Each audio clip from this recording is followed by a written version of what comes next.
Where do I type my messages on the recording and streaming? What is your trade? I'm just going to say a few words as they're as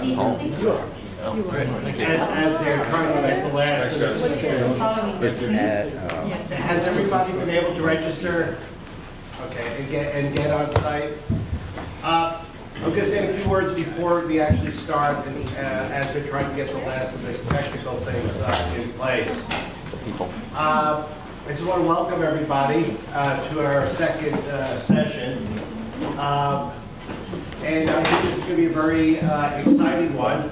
As I mentioned the first time around, that what we're doing here is kind of experimental, and it's part of an iterative process.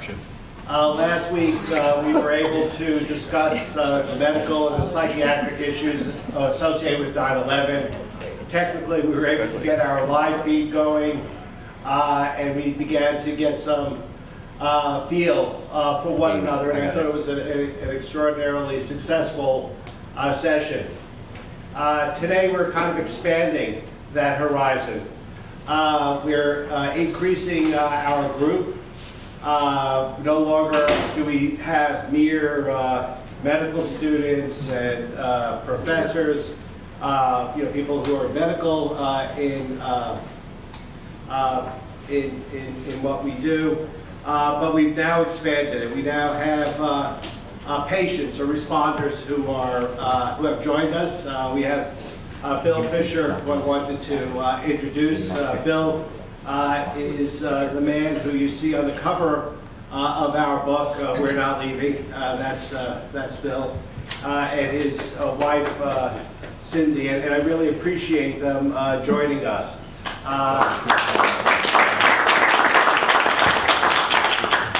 Hopefully, so non-facial hair removal can be costly.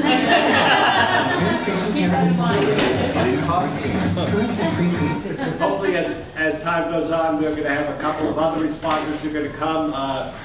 John Field, who's of the Fielding Foundation, and Glenn Klein, two responders who were extraordinarily powerful advocates for the responder community, who were really, to a large extent, responsible for the eventual passage of the Zadroga legislation. So hopefully they'll be joining us as well. And we also are going to be broadcasting, not to the world, but broadcasting it to other registered users outside of this room. So it's going into some cyberspace where someone else will be able to look at it, and hopefully they'll be responding as well in the live blog. So all of that is all quite exciting.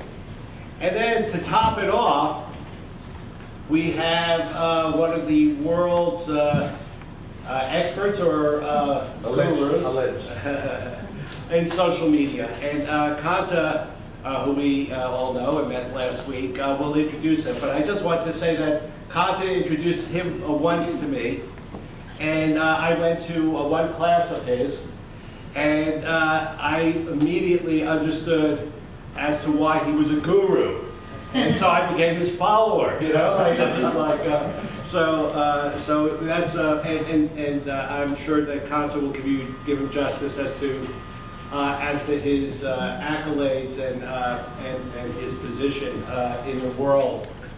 This important part of the world of social media, and we're just very lucky to have him. He's playing such an important role intellectually and in terms of ideas as we're trying to develop this course. So I'm just so delighted that he's here. So I don't want to take any more time because this is a very chock-full session. I'm going to give the floor to Julie Breuer, who is the project coordinator for this whole oral history project. And she's going to go over the website just to give you some sense of what it's all about. And then we're going to move it along to show a video, which you will, it's an exercise. You'll be getting a little vignette of someone who was a responder talking about their experience, and what we would like you to do is to live blog as you're watching this movie. So we're going to start to get practice in exercising as to how to do two things at one time, to watch, to think, and then to respond, to blog and see whether that works. And then we'll move on to Kanta taking over the show in terms of the social media, and Sri, and it'll be dynamite. All right, so Julie. Okay. Well, so we're trying something completely new today. Last week, as you know, we were working on the live feed, and it looks like so far so good, it's working. So to start off with, is everyone logged in to the website? Was everyone able to log in with the information they got? Okay. So what I'd like you to do, if you're logged in, you should be able to go to this tab here that says blog. And there should be an arrow. You should have two selections. So you can go down to post comments, and that should bring you to this page right here with the live feed and the place where it says leave your comments. You press the live feed. If you were, not in the classroom, you would be able to watch the video from somewhere else and participate in this discussion. But for today, you don't really need to be watching the video. So what we're going to do in a little bit, I'm going to go off this screen and I'm going to play a video. So what I'd like you guys to do is stay on this where we see now, where you say leave your comments. And if you've ever used Facebook, it's very similar to what you do in Facebook, where you type into the fields here.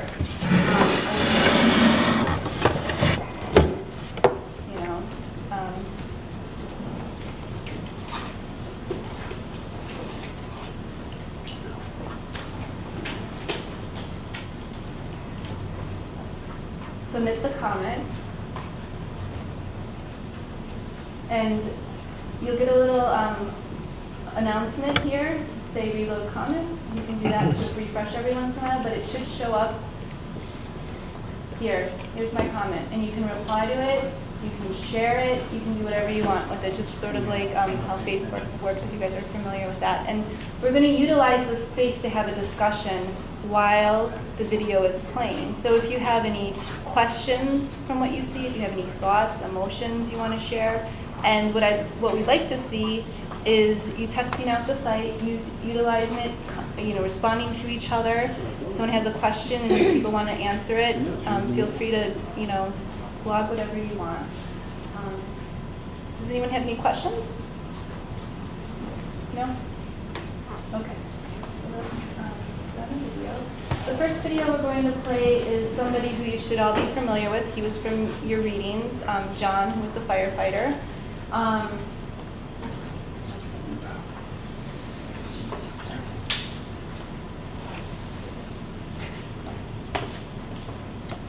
And I'm just going to skip forward in his because he has a 20-minute vignette, and we really only want to spend about 10 minutes on this. So let me move it forward to halfway through. Should pass this to Leo. Or just wait. Wait.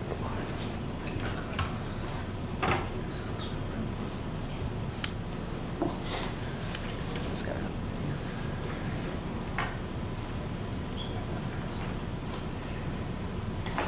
I believe we used the paper masks at least 2 weeks.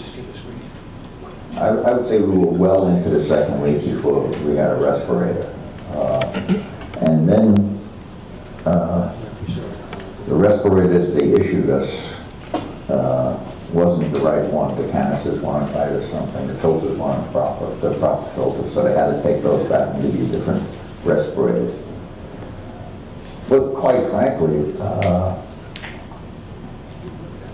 I guess by the 3rd or 4th day, what they call the Trade Center cough had emerged.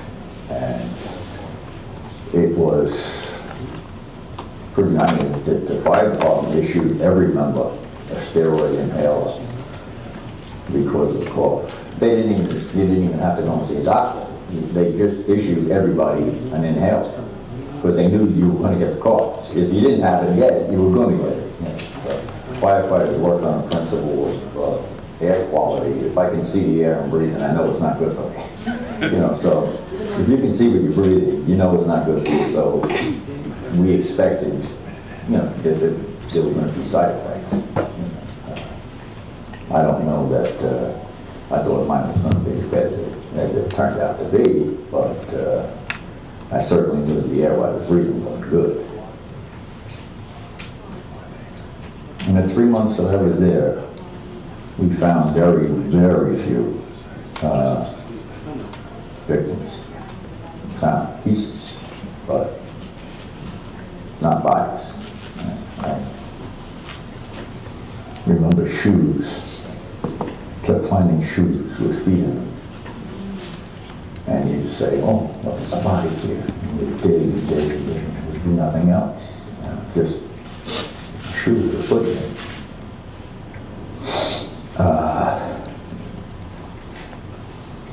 You know, I couldn't understand why there wasn't the rest of the body.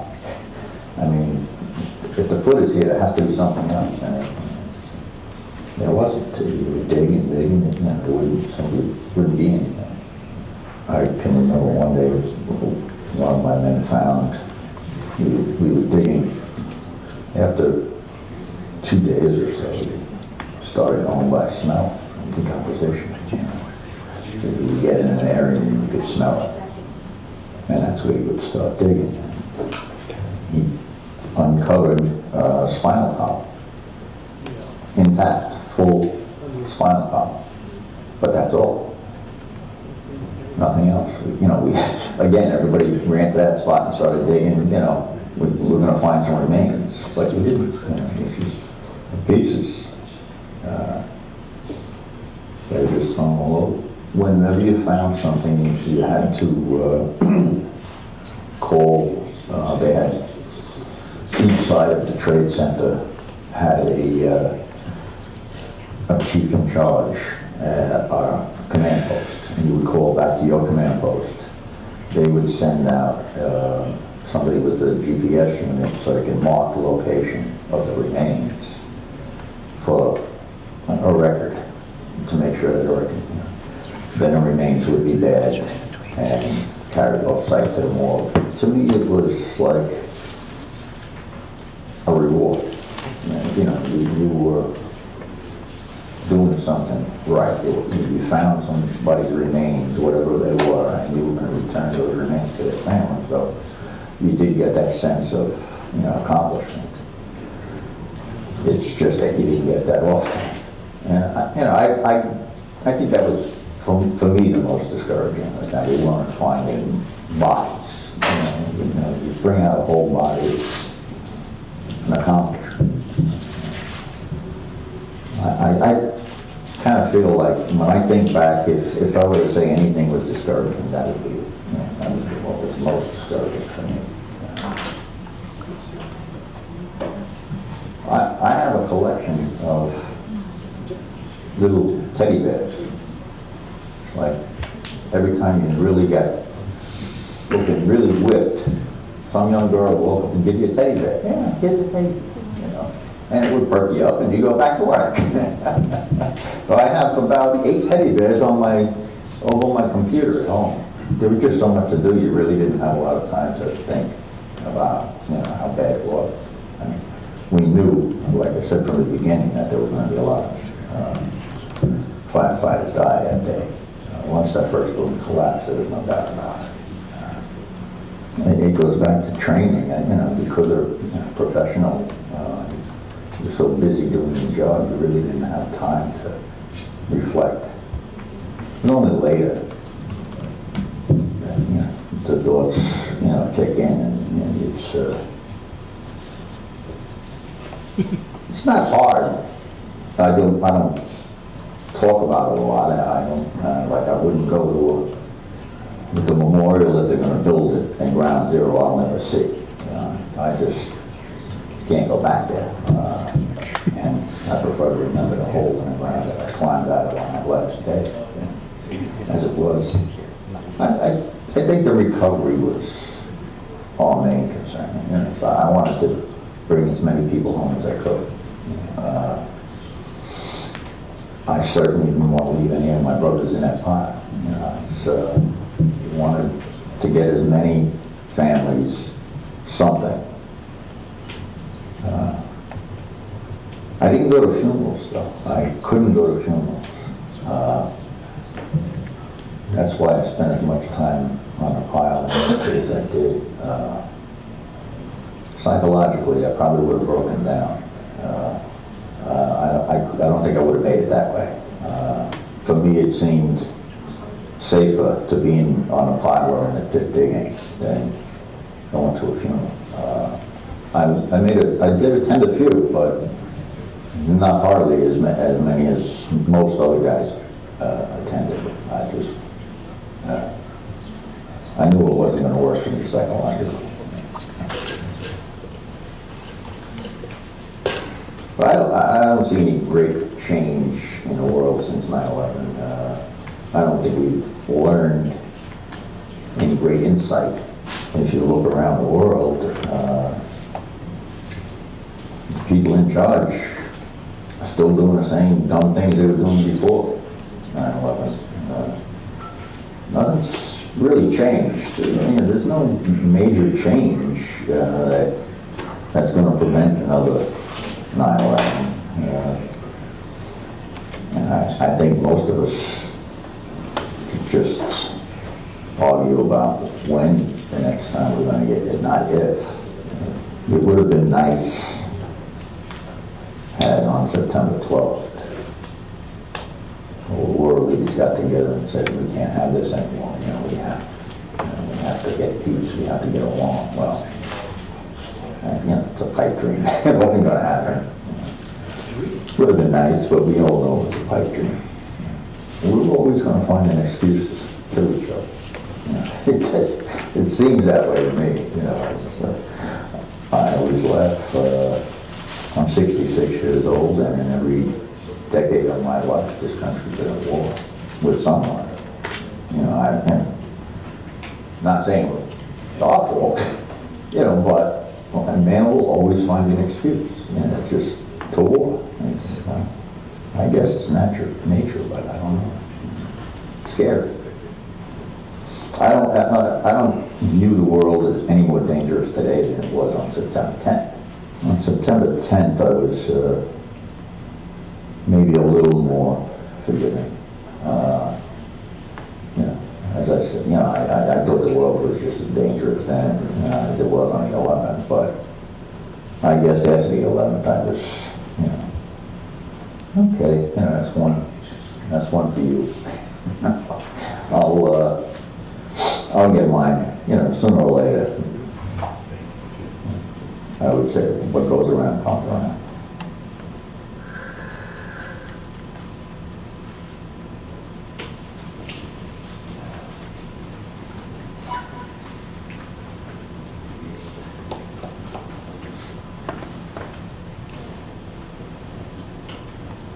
How did that go for everyone? Any comments? Any difficulties? I think it's a little difficult to follow both at the same time. Honestly, I was struggling a little bit to try to keep up with both the Twitter and the blog. Tweeting and blogging. Yeah. Okay. People are tweeting with discuss 9/11 health. Is that correct? Is that what the Twitter handle was? 9/11. The hashtag. What's the hashtag people are? Oh, discuss mental health. Okay. Yeah, discuss 9/11 health. Yes. Do you want me to play the second one? Christine? I think it's worth playing the second one. I mean, the way I agree with you, and when you're learning this, a couple of things. This kind of testimony is some of the most powerful testimony that any of us are going to encounter. And some of the moments in the language that he uses is almost like haiku, like a Japanese poetry. So it's so simple and so short. So I don't want you to worry about, oh my God, I haven't tweeted everything. But as you listen, just like when you're listening to a traditional speaker, and they might show bullets or say bullets or drop what we call pearls, you might remember a pearl and then type it. We know that you're not going to hear everything all at once. This is just a learning exercise. But over time, when you start to live tweet or live post, you'll find it really focuses your listening. But in the beginning, it's exactly as you're describing. It's not a race, you don't have to write everything down. We just want to see how it works. And if it succeeds or if it devalues the process, then we'll discard it. But I think there is a value to it. And we need that feedback. And I did post Yeah, one of the we student want leader this questions. exactly. I posted a student leader question that was in regard to this specific person, so you should see that up there on the blog. I wanted to ask, when we look at our website, if we refresh the page, do we get logged out? Or we can just refresh the page and stay logged in? Do we know? You don't know. One of the IT guys here? No, you should be able, there should be a reload. Right. So I'm That just doing the refreshes. reload the comments and then I see what people have written. Okay. All right, here we go. There's a little green one.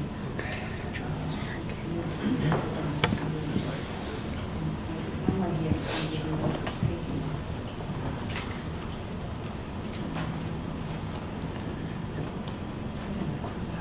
Eventually it will come up. See, probably just reload it.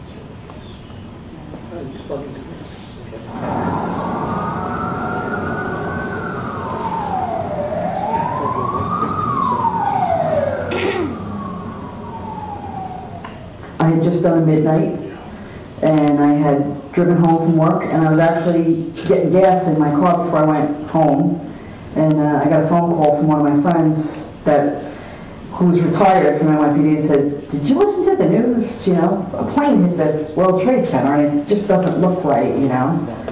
So I finished pumping gas, I went home, put on the TV set, and as soon as I saw it, I started packing a bag, because I knew it was bad.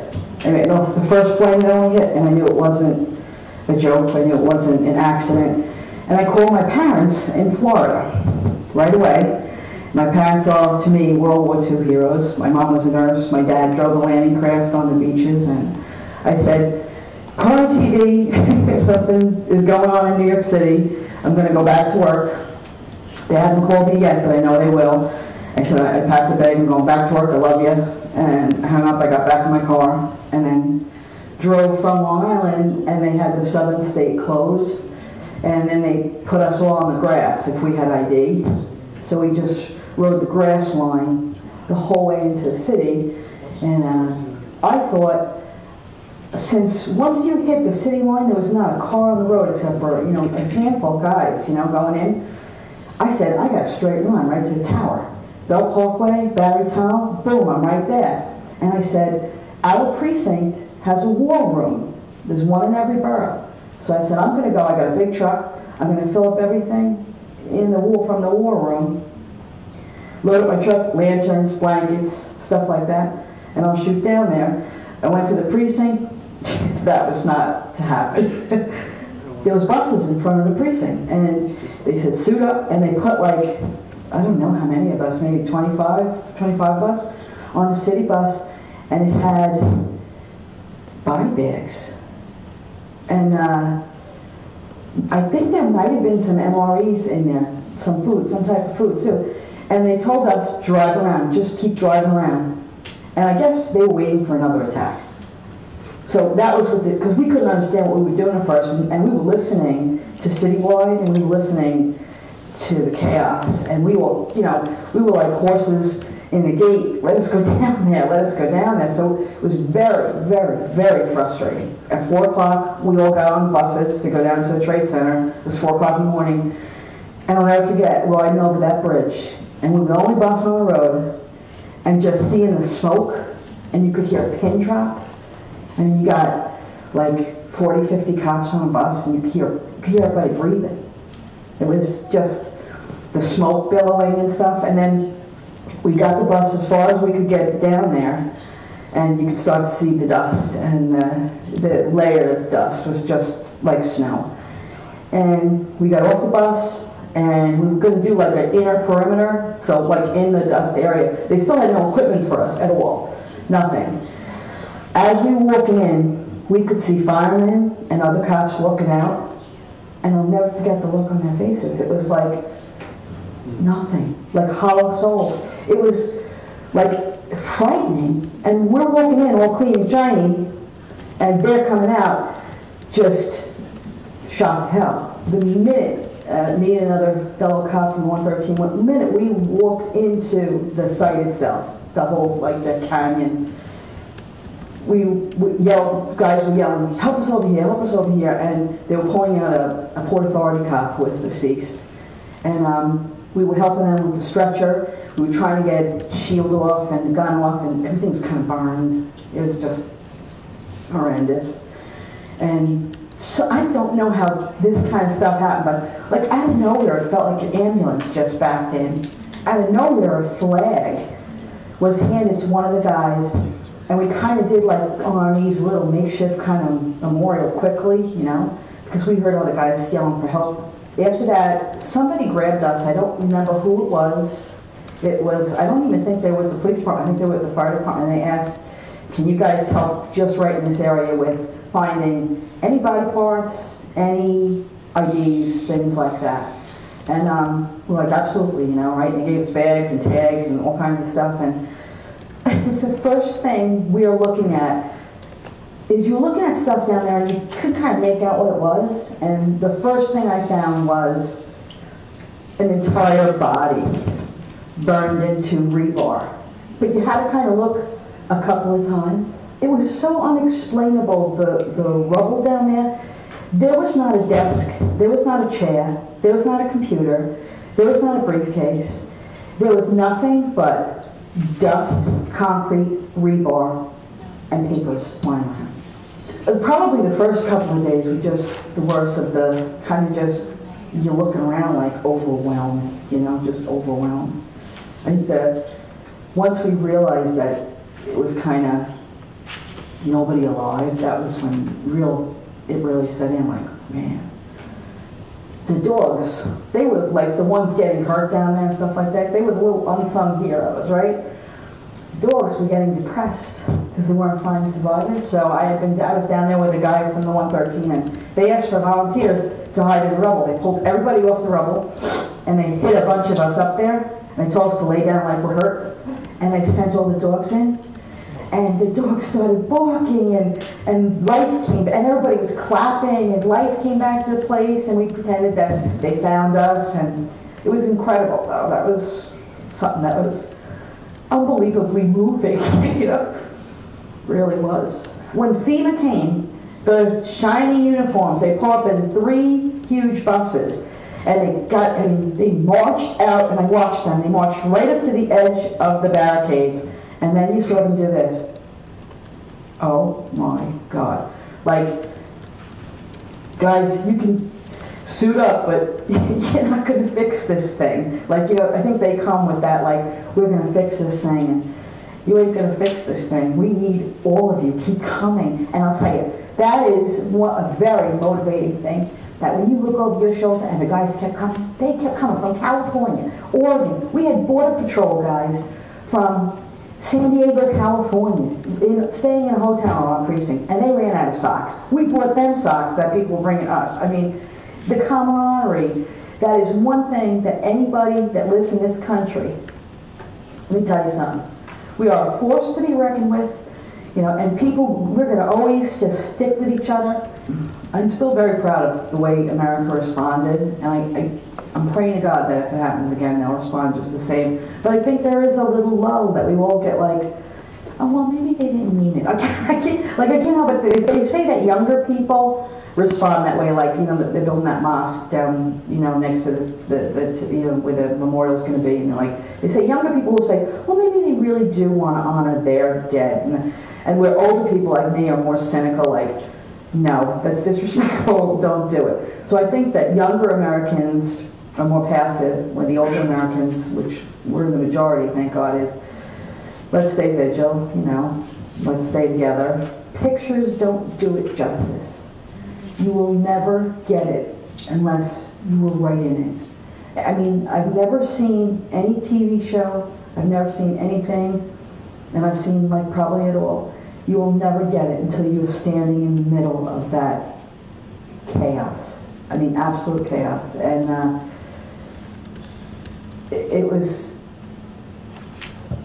almost like beyond, like we needed so much help. We needed like the army. We needed like, 70, 80,000 guys, and we had just a handful of firemen and cops down there trying to find whoever was alive. But I think if history was to remember this, I think I don't think they'll ever get it, because you weren't there. If you were there, you will remember. And I hope that they really have put together enough of these stories and enough photographs to kind of grasp it.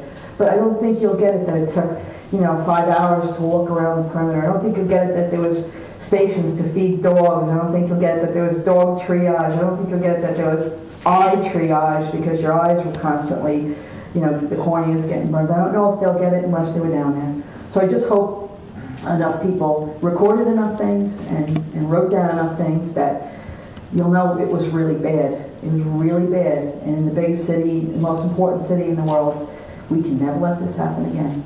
Absolutely not.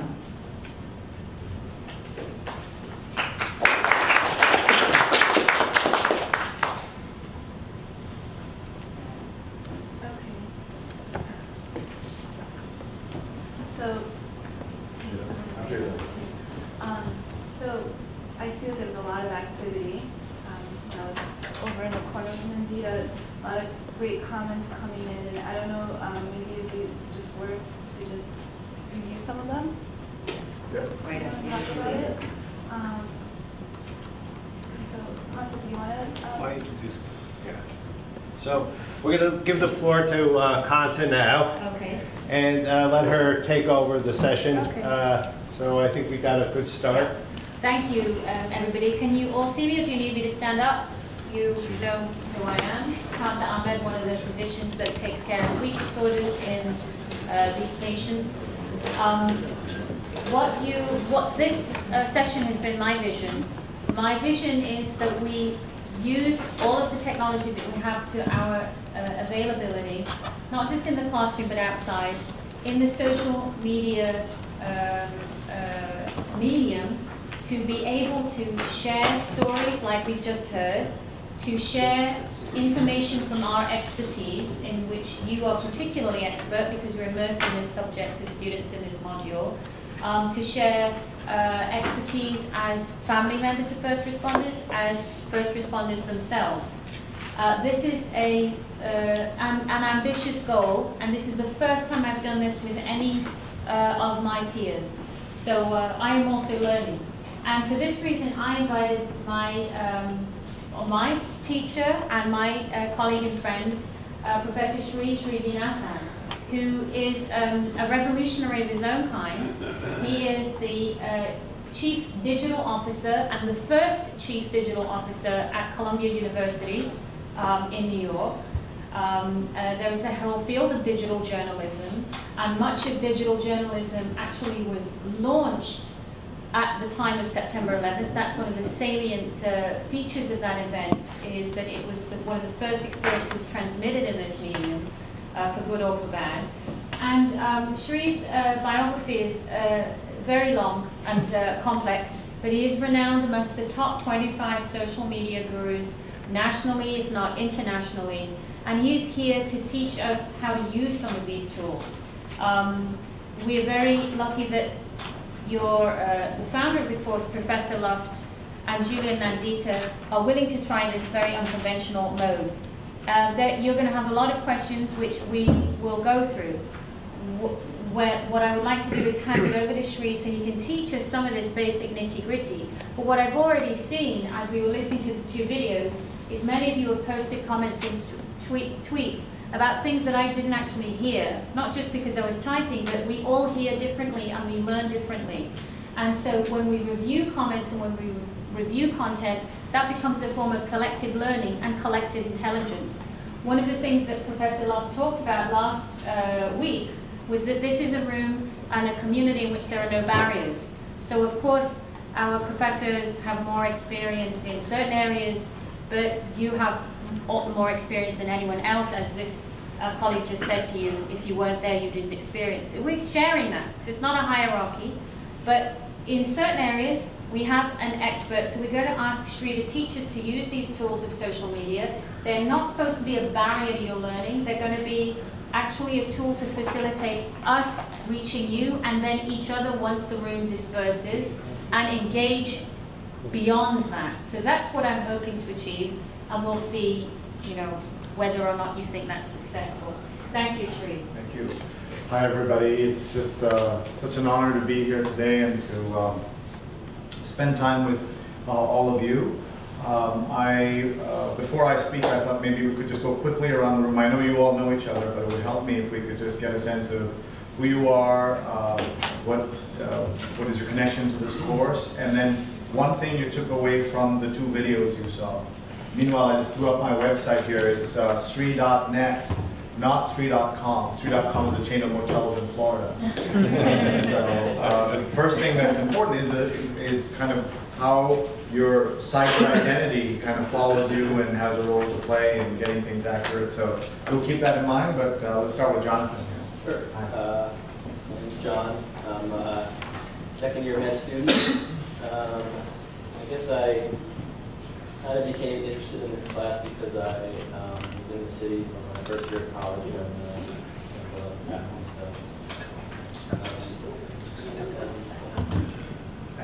Hi, my name is Mary. I'm a second-year medical student as well. My dad is retired champion now, and he was there on 9/11, so I'm interested in what you went through and some of the other stuff. My name is John. I'm also a second-year medical student. The reason I was interested in this course is because I was very young when this happened. I was only still in middle school, and I learned mostly about this through the news and such.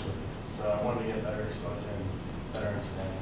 Was there one line that you took away from the 2 videos? I know you've been reading a lot about this, but was there a line that stood out that maybe you blogged or you commented on? Just so you couldn't really understand what happened unless you were really there. And I wonder will we ever really understand unless we experience it. Thank you. Hi. Hi, Elliot. I'm a second-year medical student. I grew up in New Jersey and very close to the city. You can see the smoke from my town. A lot of members of the community were lost on that day, so that's sort of my connection. And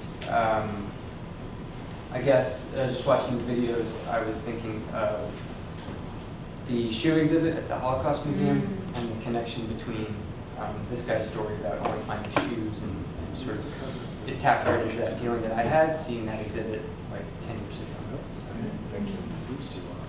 Hello, I'm Julie Breuer. I am the project manager for the Remembering 9/11 Oral History Project, and in saying that, I think I've seen these videos hundreds and hundreds of times, and yet even seeing them here today, they still affect me, and I think each time I see them, something else about them grabs me in a different way. So it just goes to show how powerful this testimony really is. I'm Justin, a second-year medical student. I'm from California, so apart from my fellow classmates, you know, I'm kind of a testament to, even on the west coast of the United States, we still had people that were 1 or 2 degrees away from somebody who was lost in the World Trade Center who was a responder or something. So I wanted to hear more about the first responders. All right, I'm Mike. I'm also a medical student. Like John, I was very young when this happened, and I'm from upstate, so no direct personal connection. But as Elliot mentioned, 3 of my grandparents are Holocaust survivors, and so I spent a lot of time talking to survivors and been to Poland to see the camps. And more, the documentation, really, I see the similarities and the importance of making sure people remember about this. My name is Amy. I'm also a second-year medical student. I grew up just north of New York City. My entire family is from New York and came through Ellis Island, and so we have a really strong connection to New York. And you know, the event very much affected my community, and so I'm just interested in learning a lot more. And the one thing that struck me, even though I've seen this interview and I've read it, but for whatever reason, just now, I realized that a lot of the first responders thought they were going into war when they were getting on the buses and getting ready, and just, I can't even imagine what that must have been like. Hi, I'm Mark Wilkenfeld. I'm Chief of Occupational Medicine at Winthrop, and I work with Dr. Luck with the Nassau County site. And I've been very involved in 9/11 since 9/11. And occupational environmental medicine deals with these types of exposures, but I have a very unique perspective. I live about a mile from ground zero. And you know, I lost 2 friends and 2 neighbors on that day, and you know, the doctors in the area, we immediately tried to go downtown, you know, the 11th or the 12th, and I never heard anyone say that before, but I think it's so profound.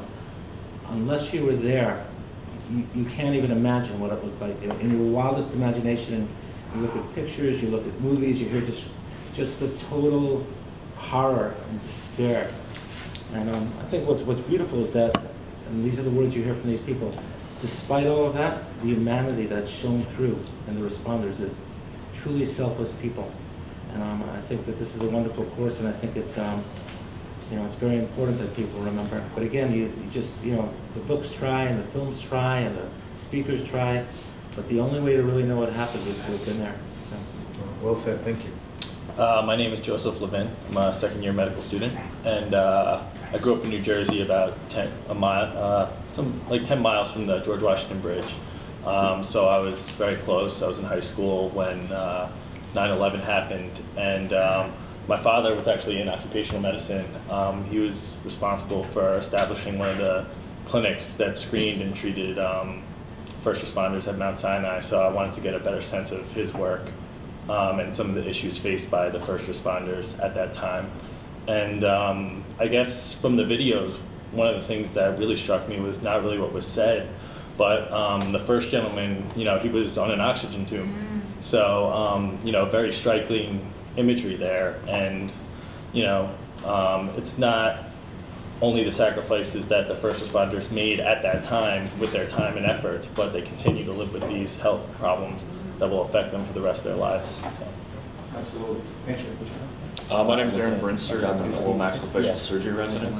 My personal connection to the course came from my internship was done at LSU Health Science Center in New Orleans. So I actually worked in a healthcare situation post another disaster being Hurricane Katrina. And I kind of just saw some similarities and interest in the course. Much like next to me, I think what actually got me was when I started, I noticed that he wasn't on nasal cannula and his posture and his breathing. And that's something when he was talking about the inhaler that kind of made it stick a little bit more for me. So I had a similar result. So if you notice, people are noticing different things, right? And you heard Julie say very eloquently that she's seen these hundreds of times, but she is still affected by it. And sometimes it's words, sometimes it's action, sometimes just the way the person breathes can affect you. Let's go to the back. Hi. Hi, my name is Neva Castro, and I'm also a second-year medical student. And I came to this class because I also have ties to the city. I grew up in the city, we moved out here. But I still very much remember the emotional impact of that day, and it did affect my community.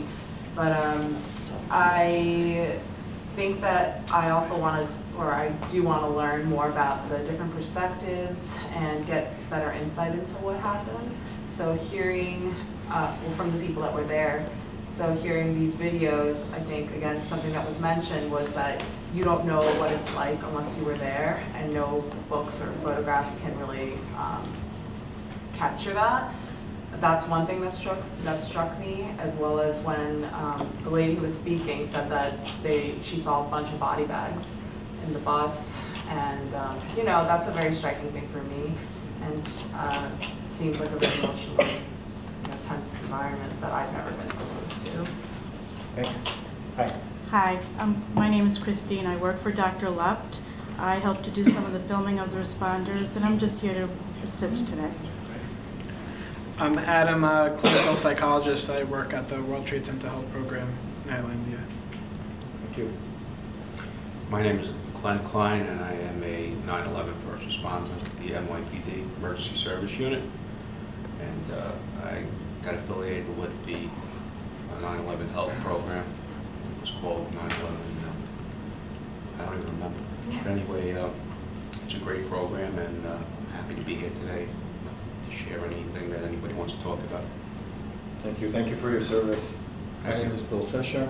I'm also retired NYPD first responder, also in emergency service, and I also will share whatever you guys want to hear about. Thank you for your service. I'm Cindy Fisher, wife of a first responder, and what I was taken with was how quickly listening to him speak, how quickly it came back. It was just so right under the surface. It was so profound.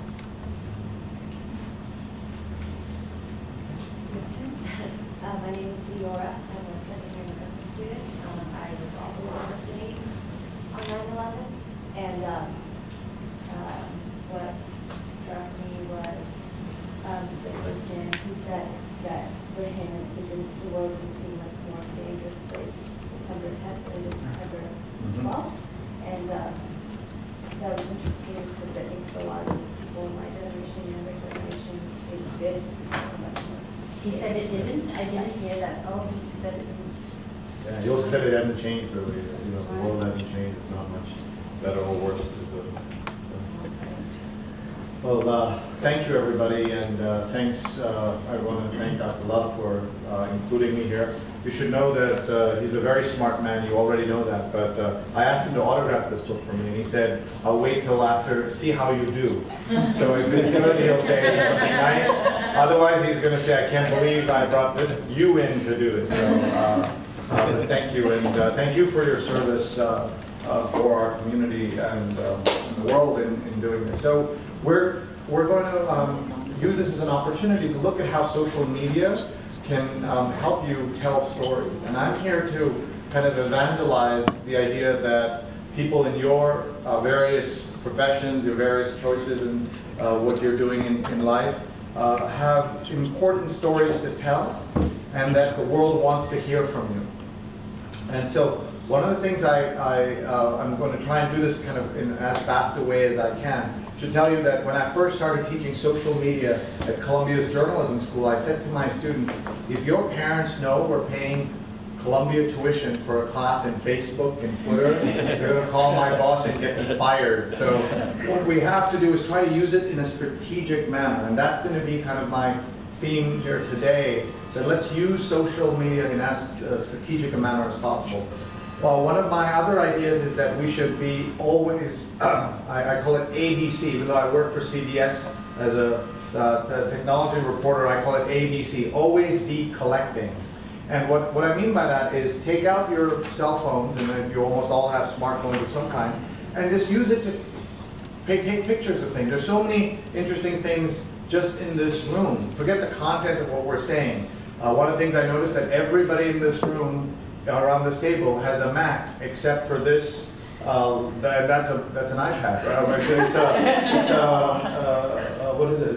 It's an iPad. So I thought it may not be an iPad. So everything here is an Apple product on this table, right? That's kind of interesting to think. But you could take a picture of this and just send it to Bill Gates and say, hey, what's going on here, right? The other thing is look at that box right there, folks. That's old technology and new technology, right? I've never actually seen how you're driving. This is pretty amazing. I mean, you guys have all seen this before, but they're like driving one person at a time. They're able to take pictures.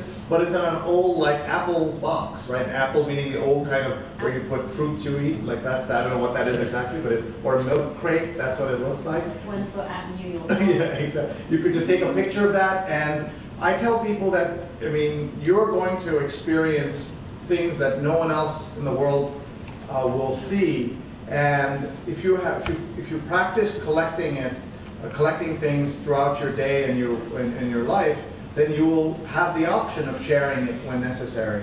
And so I call it ABC. So you'll always be collecting, but share as appropriate. You don't want to be sharing everything, and we'll return to that theme. So if you'll just have your phone, or you see a slide we throw up there, take a picture. Maybe you saw that picture of the gentleman with the oxygen tank, you take a picture of that, and you just have it. It's just a way to document things around you, and we'll, as I said, kind of come back to that. You should know that even though I talk a lot about digital stuff, I'm still a print guy. I subscribe to 2 daily print newspapers. I just want to establish my old school credibility here. We talked about the importance of your cyber identity and your name. The story on the front page of the New York Times is about how the Metropolitan Museum just got $1 billion gift of 33 Picassos. That's interesting, but what I focused on was this story here. Obama pushes choice to join appeals court, and this person might one day be on the Supreme Court, His name, Sri Srinivasan. So how about that? Very unusual, right? It's an unusual name to begin with, but I tell people it's like Smith over there. You know, it's like, it's not that unusual. But there it is on the front page, a guy with S-R-I, S-R-I. I'm S-R-E-E, S-R-E-E. A couple of things before we just get into the meat of this. I just want to just mention a couple of my experiences with 9/11. Obviously, watching it from afar, I was downtown. I was on one of the last flights to land on 9/11 because we were coming from a conference in Bermuda, and my wife wanted us to leave. There was a choice of leaving on the 5 a.m. flight or the 6 a.m. flight from Bermuda. And I said, let's leave at 6 so that we don't have to fight traffic and sleep an hour late after vacation. You know how it goes. And she said, no, we're going to take the 5 o'clock. And I was cursing the entire way. But those of us who took the 5 o'clock flight got home. Everybody else was in Greenland for a week. You heard those stories, right? But we come up, we are landing, we're approaching New York, and we see the Twin Towers, and we see the Chrysler Building that way. Like the sun was like really glinting off the roof there, the spire, and then we land. And as we get our bags and leave, it's about 8:10 or so, and we're on the Triborough, then called the Triborough Bridge, right? How the world changes, the RFK Bridge. And I hear an ambulance.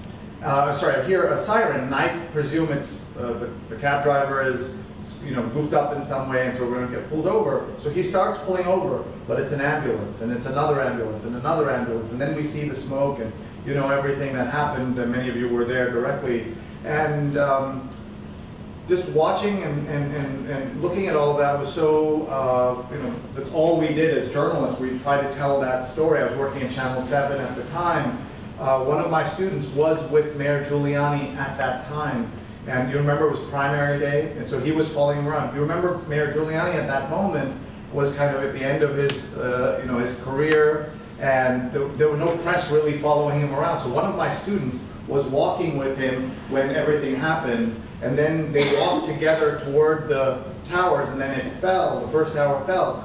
His security detail took my student and the mayor, and then used my student as a human shield while all the dust was coming down this way. And so my student spent, as the dust came on, lying on top of the mayor and being used. The guards didn't care, right? So, but they were like cheek to cheek as the dust came out and the building went by. So these are just little vignettes. And then I want to tell you about my colleague, Ann Nelson, who was a professor. And she talks about how useless many writers felt during 9/11. That you could obviously write big, you could write articles, you could go on TV, but if you were just a writer and not on breaking news, there was not much for you to do. And then she found complete meaning in her life, and something that changed her life. She had a massage therapist who she went to see, and the massage therapist said, I'm in great pain myself because I've been working with a bunch of firefighters and helping them with, massaging them. And I'm working with this fire chief who has 9 funerals to go to in the next 2 weeks, something like that. Obviously, I'm speaking kind of directionally accurate, not specifically. And she had an idea. What if I help him write his eulogies? This man who, in his career, would perhaps have done 3 eulogies, now had to do 9 in the next few days. And she went and started doing, she worked with the fire chief, interviewed him, and wrote 9 eulogies for him. And all of this finally became a play called The Guys with Bill Murray and Sigourney Weaver at a theater downtown, and then became a movie with Sigourney Weaver and Ray Liotta. You must have seen that, Dr. Love. Have you seen it? Have you heard of this movie? It's a very small film, but I encourage you to watch that if you can. It's called The Guys. I don't know if it's available on Netflix, but it was, the way she talked about it gave her meaning. Like in the world of 9/11, one of the most useless professions was to be a playwright. And here she was, suddenly a playwright had impact, and the way Ray Liotta in the movie and Bill Murray in the script, in the stage play, talk about how writing and telling that story made a difference to him, and his healing was just fantastic. So it's called The Guys, as I said, and it's about his guys. And then finally, I want to mention a project called New York Says Thank You. And it's the New York Says Thank You Foundation. Somebody in my building who was a professional executive, very successful, on 9/12, he was watching all these people from around the world. You heard California and others really involved in this. And he decided that he's going to form a foundation that does nothing but when disasters happen in Katrina around the country, people from New York will get on a bus and go there and do for them what they did for New York. This is an absolutely fantastic project. It's called NewYorkSaysThankYou.org, spelled out, New York spelled out. Please check that out if you haven't seen it. And then the final thing I'll mention is that one of my brother's really good friends was an NYPD officer, and he went down to the pile and didn't leave it for a month, and just last year had to retire because he was just too sick. And he lives in Long Island, and I should have thought of inviting him, but next time maybe I will. But anyway, I thank all of you for everything you're doing to keep this story alive, the memories alive, and thank you very much. So let's talk about how social media can be used in what we're doing. And please ask questions. We have enough time that you should never feel like these are dumb questions or things you don't understand. And this can be just the first of, I hope, many meetings that we can have and conversations we can have. Let me just show you a couple of things here. One is this tool called TweetBeam. And what it's doing is it's pulling up, I'm just going to showing you tweets that you've been sending. And it's just in a way that displays it a little better. So you can see this, and you can go in here and read almost anybody's tweet like this, and then see here, people are talking about it. We can go in. I love the way people choose different ways to display themselves. And the picture means you've been tweeting more. So there's Mary that she's discussing, and you can see all this here. It's kind of nice. A lot of eggs here. That's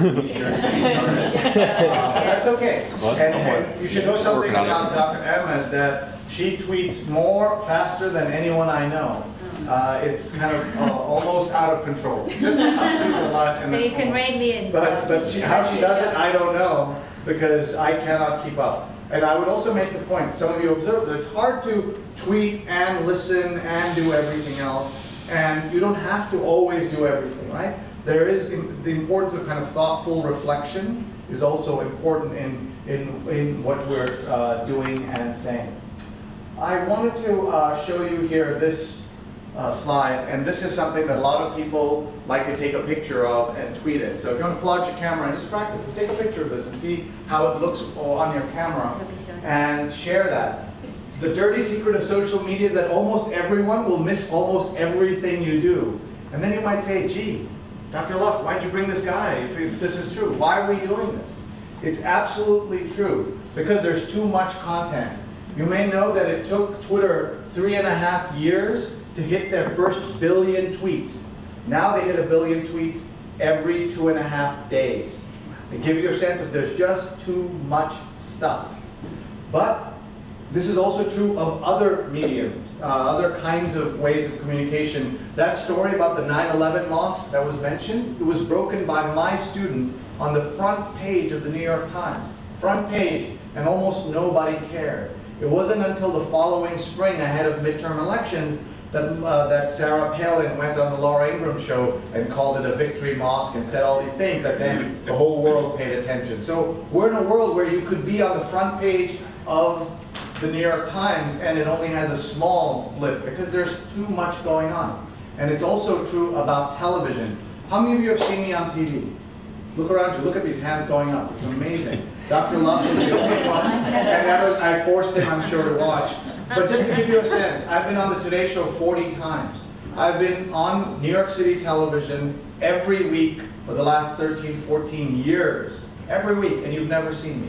That's because there's too much stuff, right? And nobody at my office sees me. Nobody in my own home watches me. I came, one day my wife promised that we'd watch, and we have 10-year-old twins. who, by the way, know a lot about 9/11, we felt that this is something, they almost think it happened in 2003 rather than 2001 because we talk about it so much. And so they promised they'd watch, and my wife, I got home and said, so did you catch me? And she said, well, we're flipping the channels and we came across the penguins of Madagascar and they picked the penguins over Daddy, right? That's that new world where the things that you think count don't count as much anymore. So what we can do is people like you who have expertise, who have ideas, who get front row seats at incredible events and conversations. If you choose to share the right things, people want to hear from you. And I'll keep coming back to that idea. But several people who have tweeted the sentence or taken a photo and posted it on Facebook said they got more comments, ironically, about this than anything they've ever posted. So it's kind of funny. You should know that when I write on Twitter, I spend 3 to 6 minutes on every tweet I write. And yes, I don't have a real life. But why do I do that? Because social media is the only thing I do every day that can get me fired today. Social media is the only thing I do every day that can get me divorced today. And Twitter is the only thing I'll ever do that will be in the Library of Congress. Did you know that? That every tweet is in the Library of Congress. So the way you're building an archive and a memory here, right, the memory project here, that's what Twitter is doing. They're saying, let's capture all this. And so I always think about my great-great-granddaughter, hopefully I'll have one, who will say, I wonder what life was like for whatever she's going to call me, if she calls me anything, and she won't even have to go to the Library of Congress, right? She'll just imagine it and the computer will show up. There may not be computers then, right? She may just look and be on her skin somehow. And will she say, wow, Grandpa was an interesting guy, he met interesting people, or will they say he tweeted a lot about his shoes? You know? I mean, if you're a shoe designer, I want to see a lot of shoe blogging, right? Otherwise, I don't want to see a lot of shoes. I want to see the things that are interesting and important. We have seen, by the way, to the medical students, lots of medical students get in trouble, right? I can show you like a series of kind of healthcare disasters created by social media, but I'm only going to talk about one. A resident thought it would be interesting, maybe she heard this always be collecting, though I doubt it, and in a liposuction surgery session, I guess, and forgive me, I'm not a medical expert, so I'm sure I'll use the wrong terminology, there was on the table, there was whatever's taken out of a liposuction surgery, and it was amassed on a table. Right? It was sitting there on a steel something. And she took a picture and posted it on Facebook. And she was immediately brought into the dean's office and released from the program and will never be a doctor in her life, right? So you could say, well, she didn't name the patient, she didn't say anything, she didn't connect it, but the whole point is that as a doctor, you have to be so careful about what you do. And privacy of patients, privacy of the hospital is so important that you have to be extra careful. And I presume within the medical school there is some education about this. Do they talk about this? Do they try to scare you? Do they? A little bit. A little bit. I don't know what stage you get the education confidentiality. Is there like a line at least about Twitter and Facebook or no? Well, there's a communicating science elective that you could take, and there was 1/6 of the course was a session on social media. Okay. We talked about that. But I would suggest that it shouldn't be, you said it was elective, right? It should be every doctor should have that, just like every fireman, every policeman, in every profession, we have to be aware of the limits of what we should be saying to the public. So anyway, I wanted to show you that, and then I just wanted to give you a sense of kind of the world that I live in, and I want to show you this man. We're talking, in this class is partly to get you thinking about social, but also to think about education in a new way.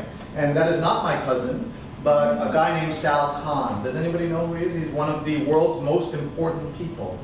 Why? Because he is changing education. If you have kids yourself, or nieces, nephews, grandchildren, or just neighbors who are above 4th grade, they all already or will know him. These medical students probably are a little, were on the older side. They missed him Is this the founder this is of Khan Academy? the founder of khanacademy.org, and I hope you all will write it down and follow up to see what he does. He was teaching his little cousin calculus over the internet, and she loved it so much, she said, can you put it on YouTube so I can show my friends? And they tell 2 friends, and they told their friends, and suddenly Bill Gates gave him $2 million, and then Carlos Slim, the world's richest man from Mexico, gave him another few $1 million to translate it, and now he has more than 3,000, almost 4,000 lessons, and more than 250 million views.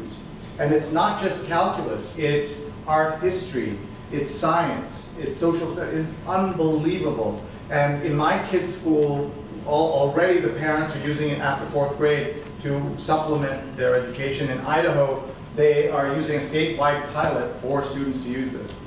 I believe that what you're experiencing right now is the start of a very important moment in education. And Dr. Luft really gets it, his team really gets it, that part of what we're trying to do is to encourage this conversation. And you're commenting or tweeting, don't forget to discuss 9/11 health. If you are tweeting, to use the hashtag. That's part of how we are going to learn as a community going forward. And please do check him out if you haven't. It is very powerful stuff. And to give you a sense of where Stanford University is, they created something called Lectures Without Lecture Halls. And in my new job as Chief Digital Officer, I'm thinking about the future of Columbia, so obviously I pay attention to Stanford and other places. One of the things I've learned as a patient, it kind of freaks you out, but I've learned that medical students don't like going to lectures. Maybe present company excluded, and maybe at Stony Brook everybody goes. But I was told by one of our medical students that it is impossible for a human being to absorb everything that's thrown at you in a lecture in a medical school class. And so she likes to have, they record everything. I don't know, do they do that here? Echo 360? And transcribe everything. And she prefers to watch at 2 a.m. with a cup of coffee, rewind, and then watch at 2x speed. And she says it's much better. Now there was a faculty member who graduated in 1975 who said, oh, that's what we used to do in 1975 with the same problem. So we said, well, how did you do it? There was no internet, there was no video. So he said, we would assign, every student would do, okay, you'll do Tuesday, 3 p.m., you'll do Wednesday, 4 a.m., every class would be divided in the school, and then you would be the scribe, and you would just take notes. And then the faculty members, the professors knew that he's the scribe for today, and you basically just dictate to this one person while the class is about 30% full. And so is any of this ring a bell or strike a chord here? Is that true? Nothing will be used against you. Yeah. But is that accurate, that they're just too hard to absorb, and so it's better not to go and just watch the video? Is that correct? Yeah. You can just speak up. Yeah, I think for most people, but there's some people who still go to class. Thank God. As a patient, I say thank God. We all end They're all up studying. learning mostly the same. Well, and honestly, I think it depends on how we're being tested for the particular class, because if we're being tested for class material, then everyone's looking at the class material. Right. If we're not, probably almost no one is. Right. So Stanford has created something called Lectures Without Lecture Halls, where they have outsourced all their class lectures to private, closed, customized Khan Academy. So they have put their reputation and the health of their future patients in the hands of Mr. Khan. That's pretty amazing / scary / awesome all at the same time. So if you're interested in kind of the future of medical education, you may want to kind of check out what they're doing. Lectures Without Lecture Halls. You can blog what you really feel. Yeah, exactly. I attend every class. I'm the best. And then name all your classmates who don't attend class. Just name them on there. It's all good. It's a great idea. No. Let me also just give you a chance to kind of think about technology. We can't talk about social without thinking about how technology is changing. And just to show you here, this is a kind of magic number that we talk about, 50 million users for any technology to be successful. And it took the telephone 75 years to hit 50 million users. It took the radio 38 years. It took the television 13 years.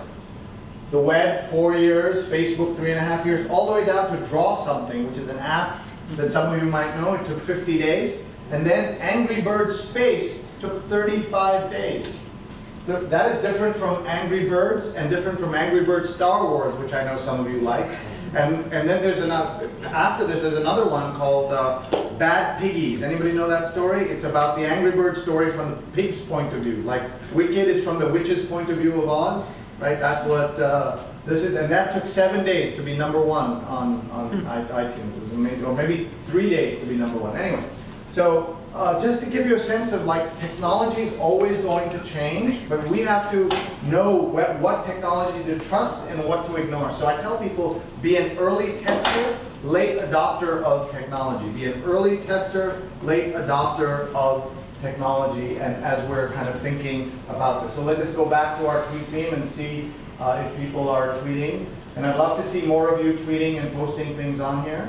And I like that medical music, it's nice. So you can kind of watch as the conversation goes. So what I'd love to do, Kanta, if you can pull up the questions that came from the students. But I'm going to pause here and ask you to kind of react to what we've talked about so far. We're going to answer some of the fantastic social media questions you folks came up with. And then we're going to, at the end of this, I'm going to give you my social media success formula. But you notice I'm giving it to you at the end of the session. If I gave it to you now, you would leave. I just don't.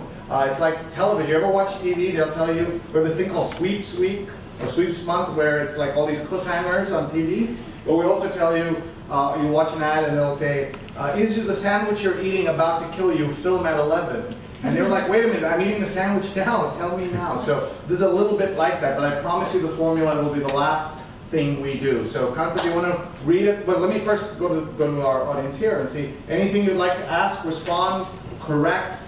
I'm also, Nandita, I'm not watching the stream, so if there are things come up, please ask, and Jonathan's going to start us out. Yeah. I don't know, I'm kind of old school, and I have like real difficult time with the live blogging thing, and I just wonder, when you're posting on Facebook or Twitter or whatever, and you're watching something else, how do you deal with the fact that you're necessarily not giving your full attention to either thing? Sure. This is a syndrome that we call continuous partial attention. Right? I don't know if you've heard of it, CPA, where you think of all these, like you think you're doing a lot of good things well, but you're doing sort of nothing well. It might be the answer. So it's very difficult. But the fact is, that's the world we live in now. On television, for example, the way that they're now, if you watch a box of TV, there's the news, then there's the facts. You know those crawls that are on the news now? They all started because of 9/11. It's like another legacy of 9/11. So that's like at the bottom it's going on, and then there's a box here over the shoulder with stuff, and then if you ever go to India, you'll see that they have in one little box, they have like lots of other things going on. It's type of news this way. It's very scary. But what that means is we are in a time when there's just too much stuff happening and we're not able to pay attention. There is a cover story of The Atlantic called The Toddler Tech Generation, asking what is it doing to the brains of our toddlers that they're on the iPad all the time and the iPhone all the time. Now, those same questions were asked of your parents about how are you're on the TV all the time, right? So it's sometimes just the technology, but the way people use technology changes. When I was a kid, parents would be worried they're spending too much time on their phone talking to people, right? That was like the big scary thing for parents, like they're wasting, or not scary, but like wasting so much time. Now parents are saying, gee, my kids don't talk to anybody. They're texting all the time. In one generation, it just changed. And that's also something to kind of note. So first thing is it's very hard to do what you're saying. It is very hard. And there is something, like I said, too, about being thoughtful and reflective in what you do. You don't have to be the person who's tweeting 100 times. Maybe you tweet 3 times, but each of those is thoughtful. There's a role for the person who does the 100 times and a role for the person who does it 3 times. And you should feel very comfortable. I know some of the people in the audience who are older than you are saying, gee, if he says he's old school, then what about us? But I do want to give a kind of virtual shout out to Roger Ebert. You all know him and what he did. I just wrote a piece about this, and I wonder if Nandita and Julie would wouldn't mind maybe as we add the things I mentioned, maybe we can compile some notes and share it later with folks. But let me just show you this article I wrote just the other night about how Roger Ebert used technology, and there's a medical connection here as well. So this is I call it 5 social media lessons from Roger Ebert, who is at Ebert Chicago. And if you come down here, you'll see the first thing I said was that he found his voice. You may know that he lost his voice, and he found a new voice on social media and did amazing things with it. And I'll just read you the thing I said, that if you're interesting in real life, you can be really interesting on social media. Another way to think about it is if you're good in real life, you can be great on social media. On the other hand, if you're bad in real life, you will be awful on social media. A lot of people come and say, Sri, we need to get better, we want to be on social media. And I say, look at your actual product, service, what you're doing. And social media only amplifies who you are. Great content will get you great followers, will get you lots of followers. Be humble. These are all things that maybe Mama told us to do, but we don't think about. But he did that on social media. And engage with others, participate in conversations. It's by actually going and talking to people. Like one of the things that Dr. Luft learned by doing his videos the way he did, it's what we call the power of place, right? Bringing them in, shooting them in that dark background like that, and having face-to-face conversations, really, really important. And then the final thing that I put here, that social media has changed the role of expertise. There was a time when the experts were the ones that everybody listened to, but things have changed. I love Roger Ebert, but when my wife and I get a rare date night, we're asking our friends on Facebook for what movie to see. And the best example of that I can give you is a movie we saw. 3 dads in my building and I got parole from the house, and we decided to go see a movie. And we went to see what I call we went to see a movie which had the worst review of any movie you've ever heard of. Earlier this year there was a Die Hard film, like Die Hard 27, I don't know if you've heard, like Die Hard in Russia. And the review of this movie starts by saying, there was a terrible Die Hard movie this year, but it wasn't even the worst Die Hard movie. This is, and this one is Olympus Has Fallen. It's about the White House. The North Koreans attacking the White House. Like, how perfectly timed is that? And obviously, those of you who were involved in 9/11, I'm sure it would bring back horrible memories if you were there.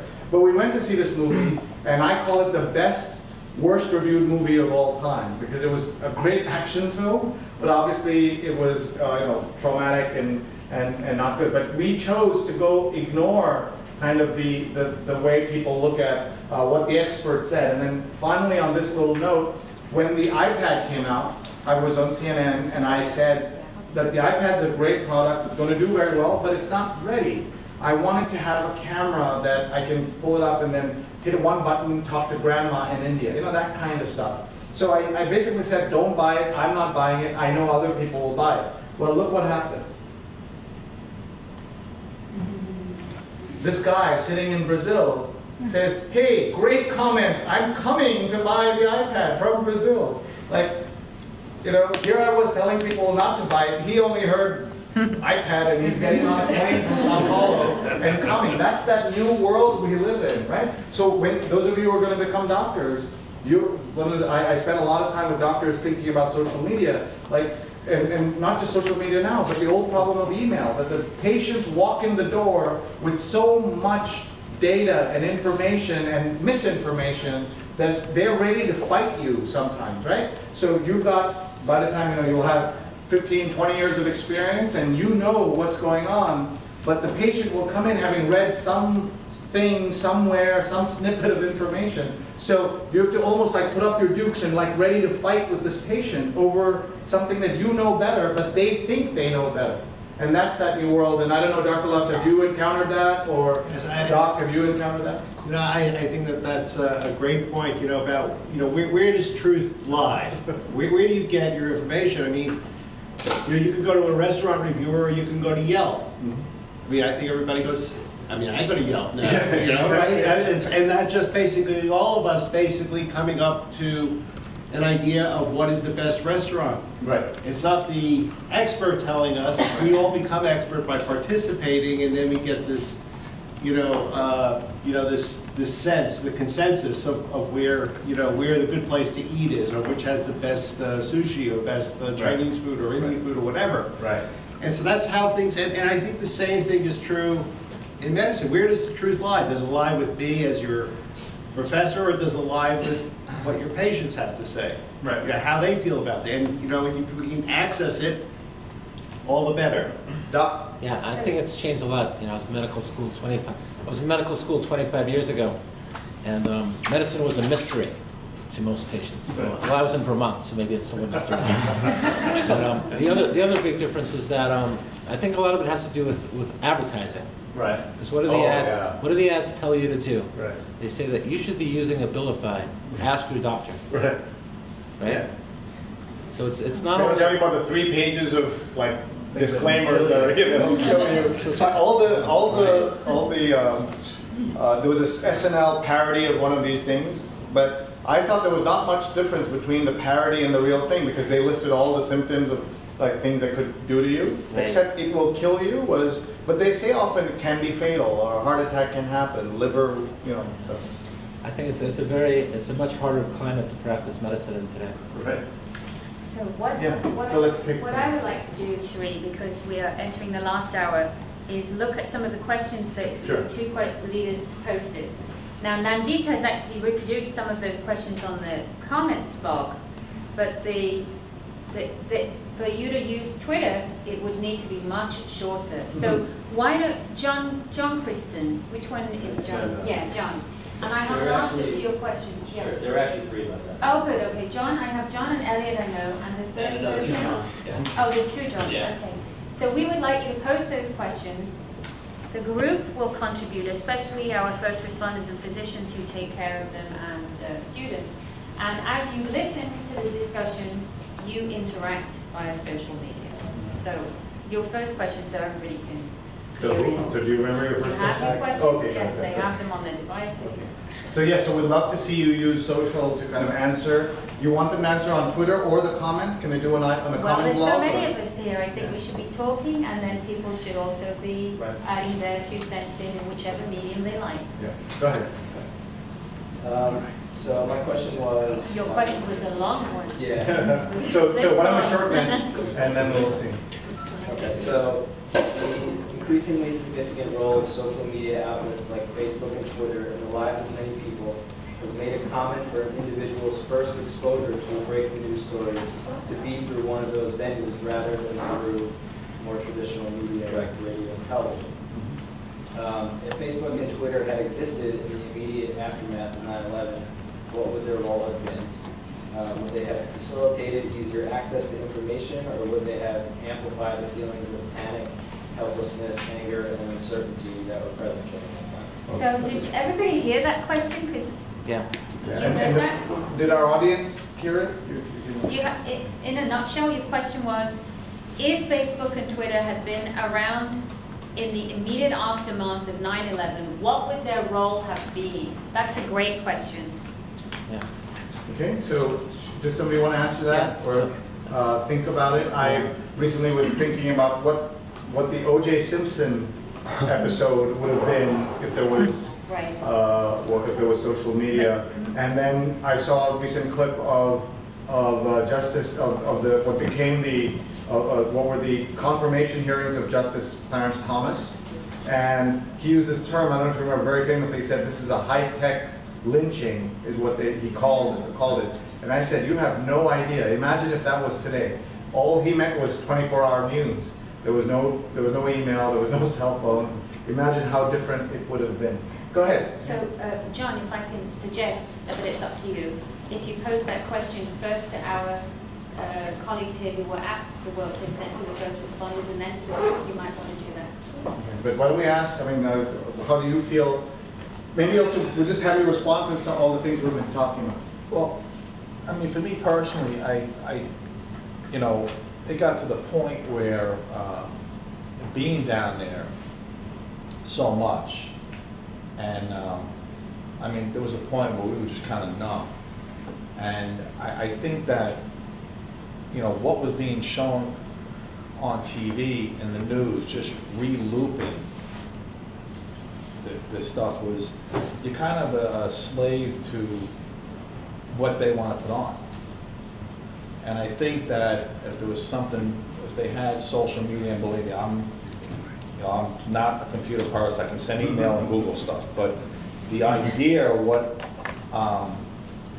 is you could find a lot more things out.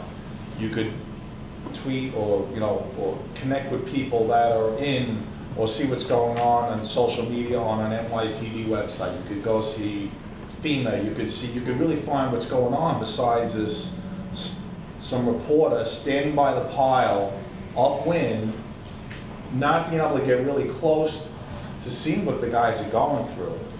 What's your point when you say upwind, the way that you said that? They weren't putting themselves in harm's way. I You know, for a lot of people, and I'm sure Glenn will agree with me, you know, there was a lot of people going down to get their ticket punched. They wanted the 9/11 experience.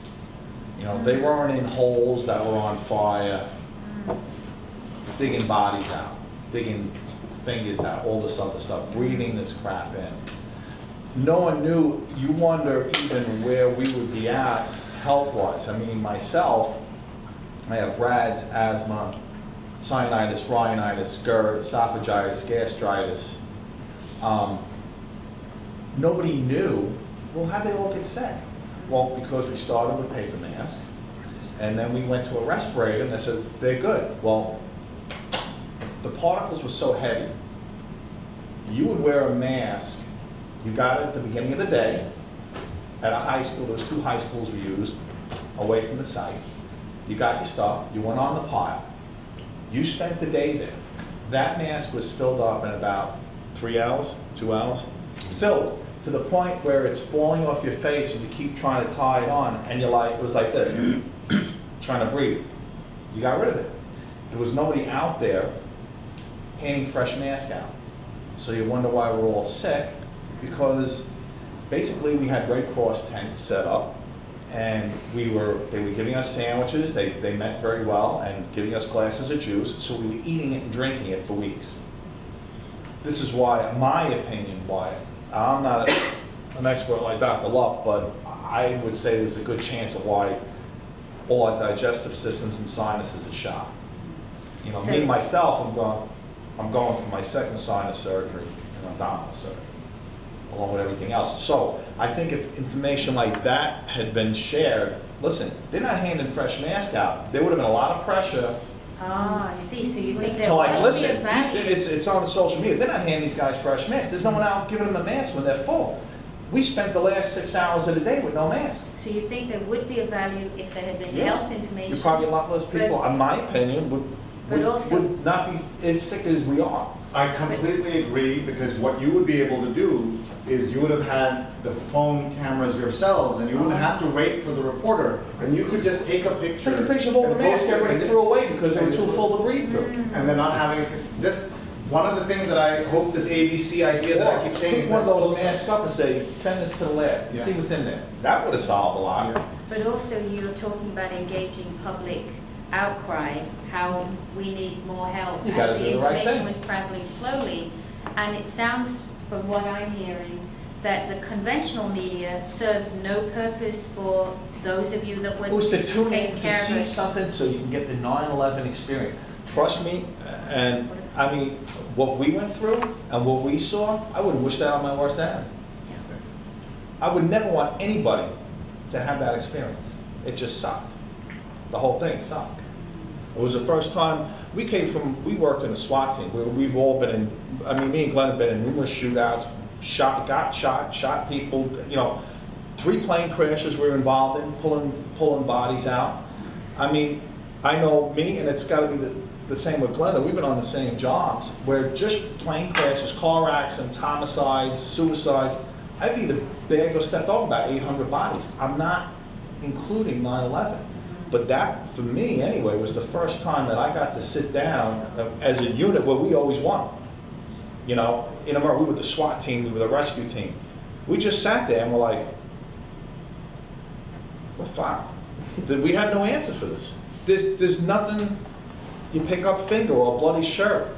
You know, there was one time where, I mean, the guys got really depressed, and I remember this one old fire chief, he had a bunch of probies with the young firemen. And they were just sitting down with their heads down. They hadn't found anything, almost similar to what you heard about the dogs. They were getting depressed because there was no results. And I found an old turnout coat of a fireman. It was under a locker in this big pile. So I called them over, I said, listen, it's probably nothing.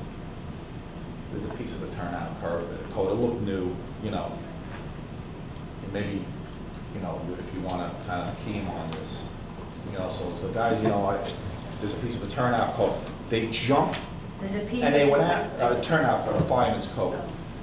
And I think it was actually from a locker room, I'm not sure, but they brought it up, and we're going to need a red bag, and then, you know, body evidence, either fluid, something, and they got charged up because they actually had a purpose. Okay, guys, we're going to need to get a red bag. Yeah, we got to. And he just looked at me. We had the same amount of time on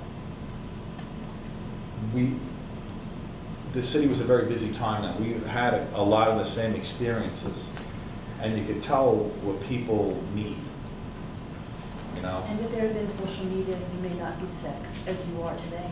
Right. Because there would have been an opportunity for the response of the public. Yeah, and at that point, when these young firemen got to bag a coat, the whole attitude changed.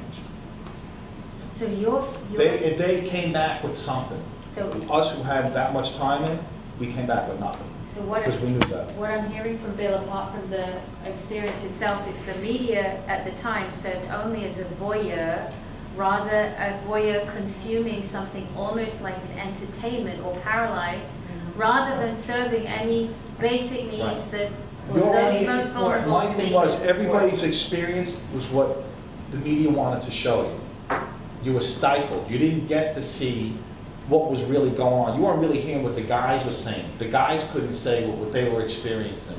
I have a very stupid question to ask, which is if you were there in the area, there was no media for you to They weren't watch. allowed. There's The no. air was toxic. Everybody was You out. didn't have any TVs that you were following what's on CNN or anything like that? Or Nothing. No, there was no value to you. Nothing. You got your information. It would have been over the- nice, actually, while we would first hit the pile. Remember the fighters were circling around Manhattan? We thought we were getting hit again. We're hearing the fighters. It was fighter jets going around Manhattan, and we're looking, we think another one's coming in. And you don't even have the television or radio to tell We you didn't know that's what was going on. There's no communication. Actually, the rumor was that, and we were told numerous times, keep your heads up, keep an eye out, because there's other planes that are missing and they think they're going to hit. Because they, like yours, they didn't land yet, and they were still up there. There was also talk of car bombs. I mean, there's all No, kinds it of was things. planes coming in, and we were hearing the fighter jets. We're like looking for bodies, and we're like looking up in the air, you know.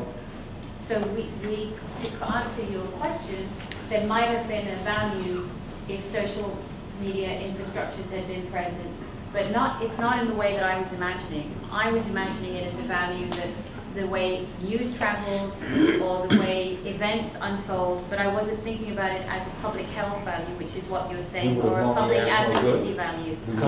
Let's keep going, guys. I think what Billy is saying is true, and I think that with the social media, people would have realized the equipment that we need, because it would have been out on the internet throughout the country. People would have brought you masks and things like that. But the other thing is, if I just might, for 1 second, the morning of 9/11, after the first tower came down, we literally had no cell phone communication. The cell phones were all out. I don't know if they were overburdened. I don't know if that could happen. I don't know if that could happen with social media, but the negative aspect, I think, with social media would have been that there would have been a lot of misinformation coming from all over the place. People would have been maybe saying, you know, there's more hijacked airplanes getting ready to land or crash. That's a key point, I think, that Glenn just made. You know, on the one hand, you have this democratization of the media, you know, that you're now having across everybody being able to report. But then you also have the other point that Glenn just made, which was the whole issue of misinformation. Yes. Of things maybe, you know, a slant to the way that, you know, whether it's Twitter or things that are being reported that are maybe not as not all true, or maybe just the wrong impressions and things of that sort. So you have these two things that are occurring concurrently. And I just want to say that you brought up some excellent points, and it's interesting. You talk about if we could have gotten the results out. The story is that originally the local city councilman had to sneak people in to do tests on the dust in Battery Park City, which were the first tests that showed that there were toxins in the dust.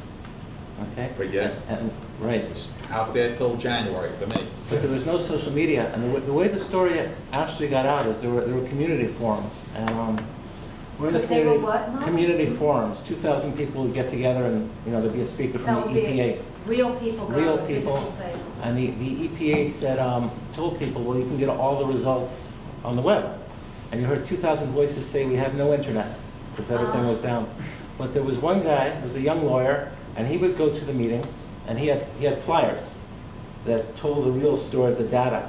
And that was the first indication that there were going to be health problems.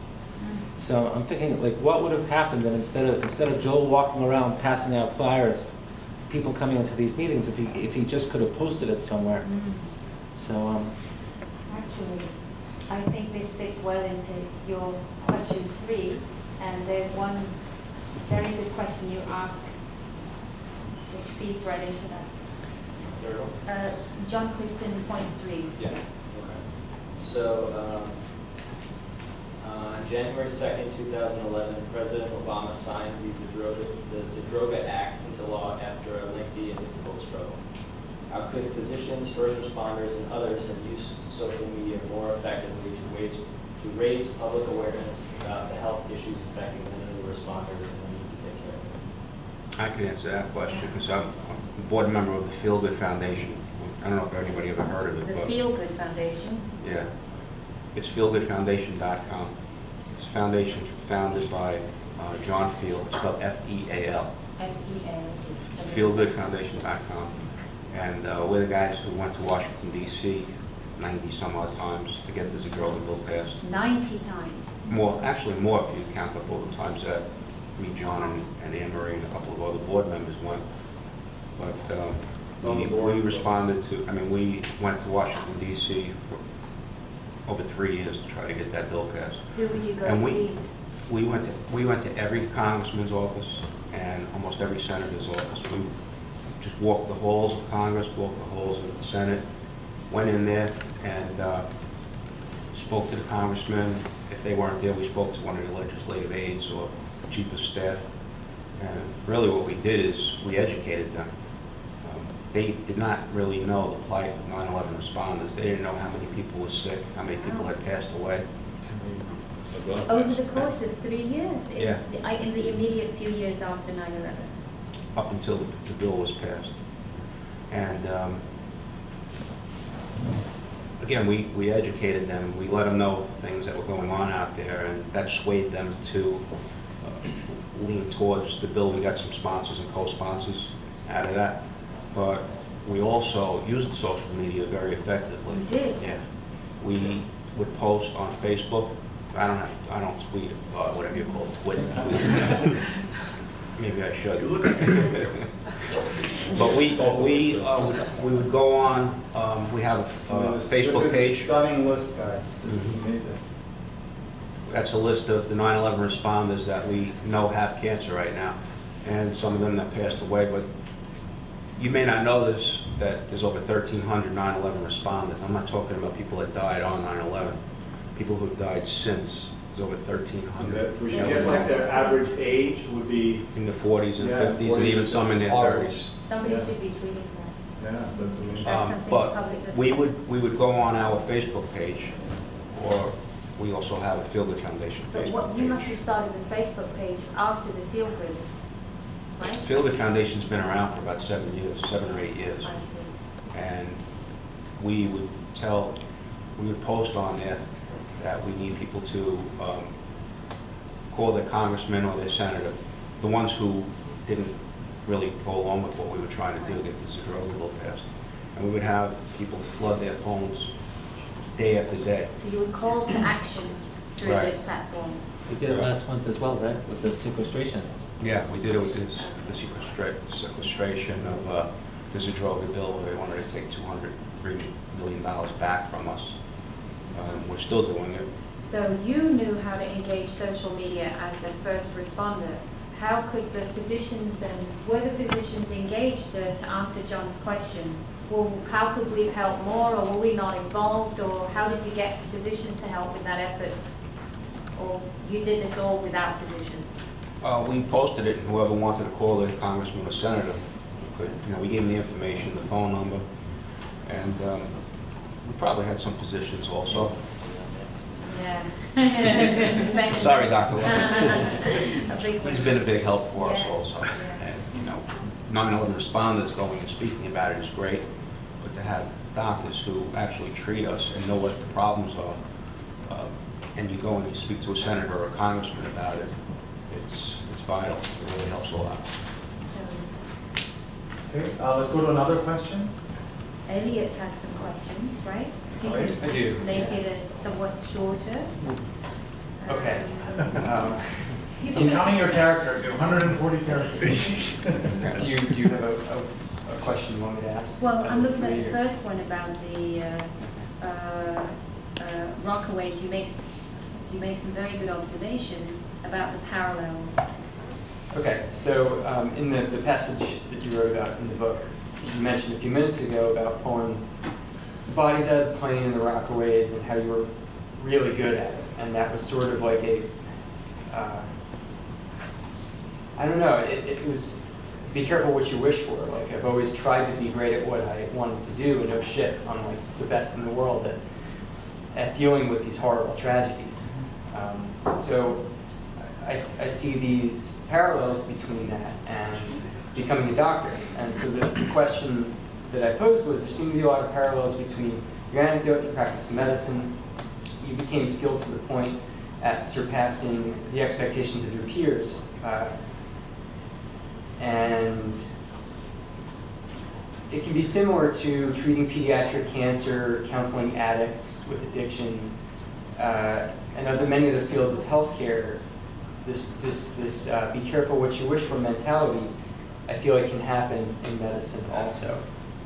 Dealing with kids every day that are dying of cancer, or addicts that end up committing suicide after so much work. How can we avoid this in healthcare? How can we sort of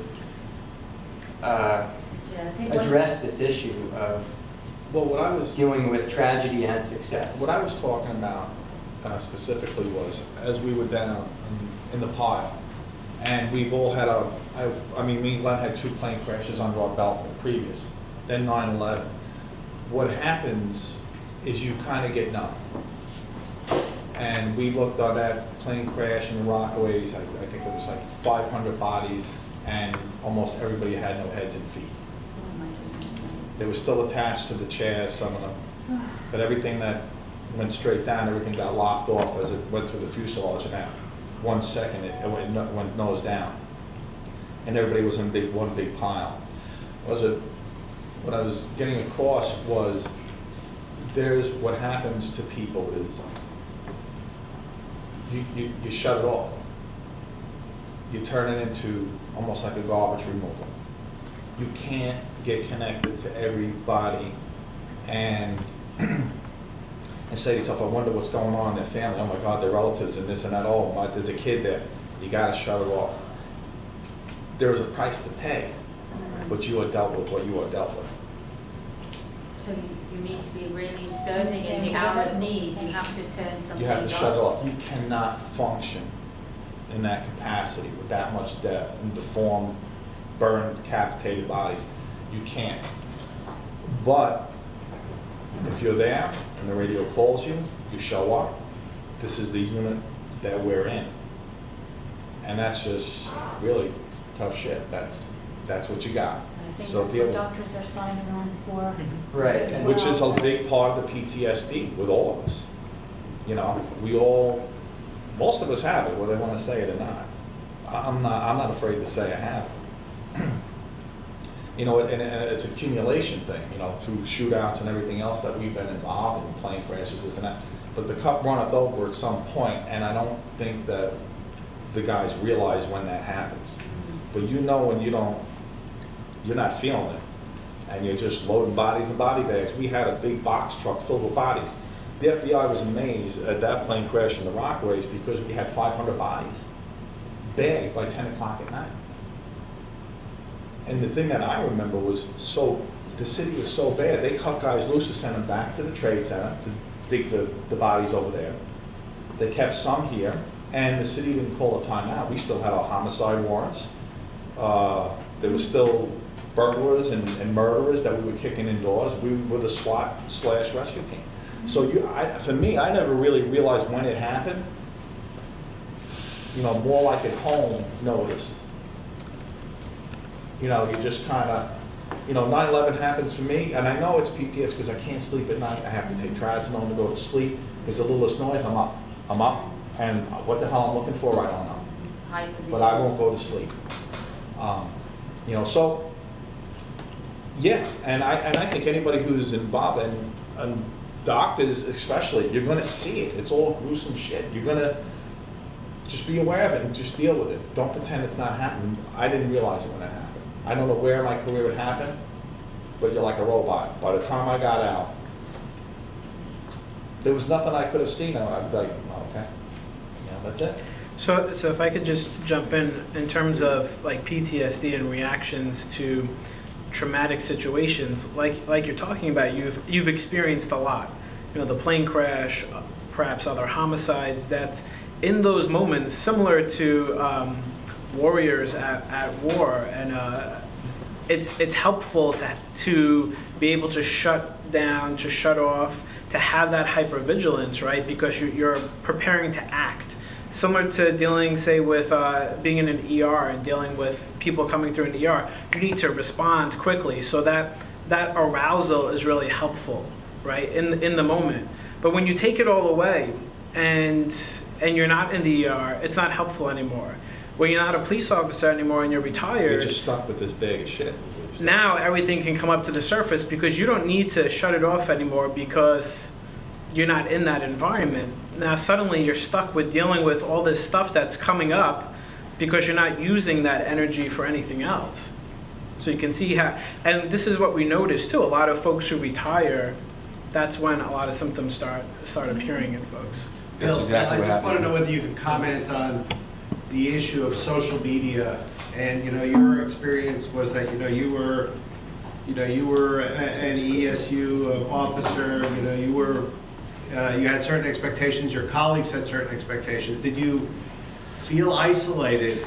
That you really couldn't really talk about things, and that perhaps having had social media where you could correspond and kind of tell people how you were feeling, or even hearing what other people were feeling, or when they were going through that, it might, I think that would have been very helpful, but there are certain things with the police department that are not inherent of anywhere else. You would be stigmatized. On the police department, if they found out you were suffering PTSD, they'd take your guns. Which basically, if you're talking to like in a warrior type thing, or somebody who's willing to go deal with all this, you just took a sword. Now you're just sitting there as a defective machine. We all had it, but you pushed through.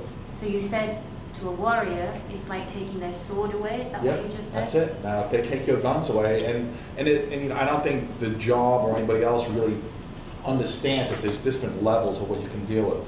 We've seen people in our unit that we're not dealing with it, or in other precincts or whatever it is. You'll know the first day it happens where they put themselves on the pile and where they arrange themselves on a certain situation, if they can handle it or they can't handle it, and they will weed themselves out and look for something else. There's not a big scene about it, but that's what happens. You'll do it yourself to get out of it. And nobody says anything. You just, okay, I'm making more overtime over here, or I'm going to do this, or, okay, So this is self-protective mechanism. Yeah, because that you couldn't bring, am I right? You couldn't bring to a place like the NYPD. They have their own little programs now, PAPA and, what's the other one? The police officers. I don't know. Yeah, they have little organizations, but I mean, I wouldn't try. If I was still on, I wouldn't trust them.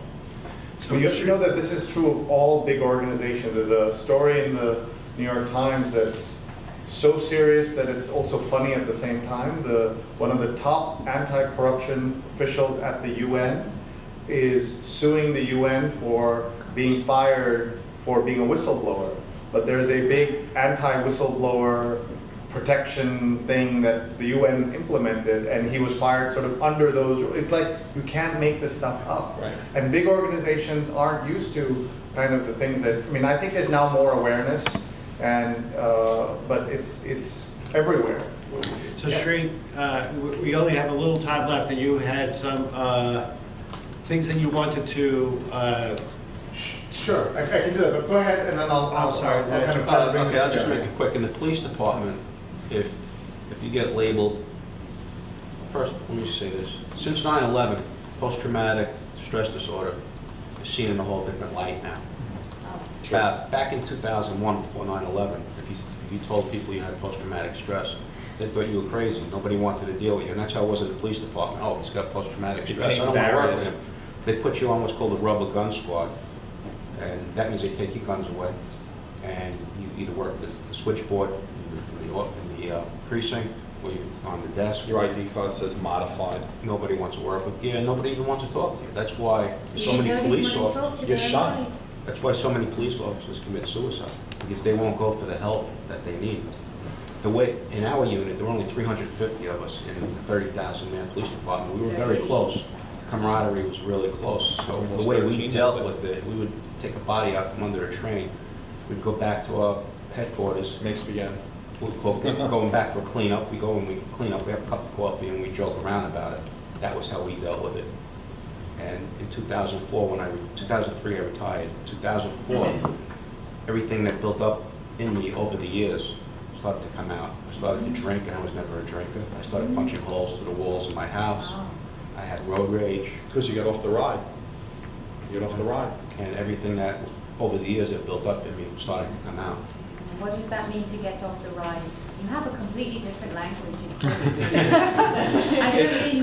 It's what it is it's New York City cop language, and what it is the ride is your crazy career, or the ride is everything that I've talked about, that we've been shot at, been shot, killed people, defending ourselves, plane crash, all that stuff. That's the ride.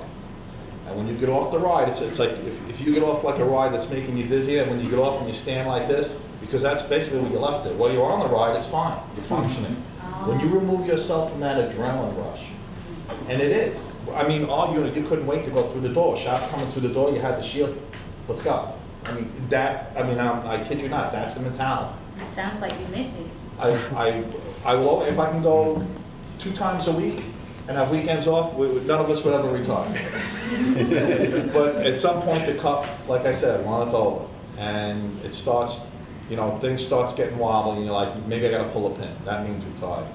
So, but that's what it is. When you get off the ride, you're stuck with all this shit that you've accumulated over the years. Excuse my language, it's just the way I explain things. I'm sorry. Part of the cop language, right? So, but you're just, all that horror and danger that you expose yourself to, now you're just sitting with it. And you don't have in the civilian world a way to get rid of that. A lot of guys turn to drinking.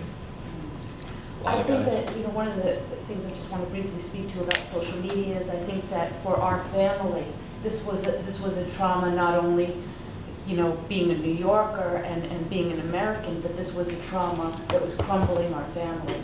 And we felt alone. We were in isolation. There was no reaching out. There was no connection back and forth. Had we felt part of something bigger, had we felt some of that outpouring, some of the validation that makes all the difference in the world, I do not believe that the impact on my husband or my family would have been as significant. There's certainly a conversation that takes place between how the media treated the actual victims of the attacks and the survivors, right? The families of those, and how they treated you and your families, right? Well, I had to get my own apartment for like 3.5 years because I needed a place to go that was quiet, with just me, where I wasn't going to offend anybody. And I hardly ever slept there. but, you know, I needed to retreat. I needed to go a place where I just needed to be by myself. You know, I'm a psychotherapist, which was helpful in being married to Bill. You were your best patient. And what we know about trauma is the necessity to share, the necessity to be able to purge some of that. That didn't exist. There was not a feeling of connection. We never even got a phone call from the NYPD. How are you doing? There was no connection whatsoever. We all lived our individual hells.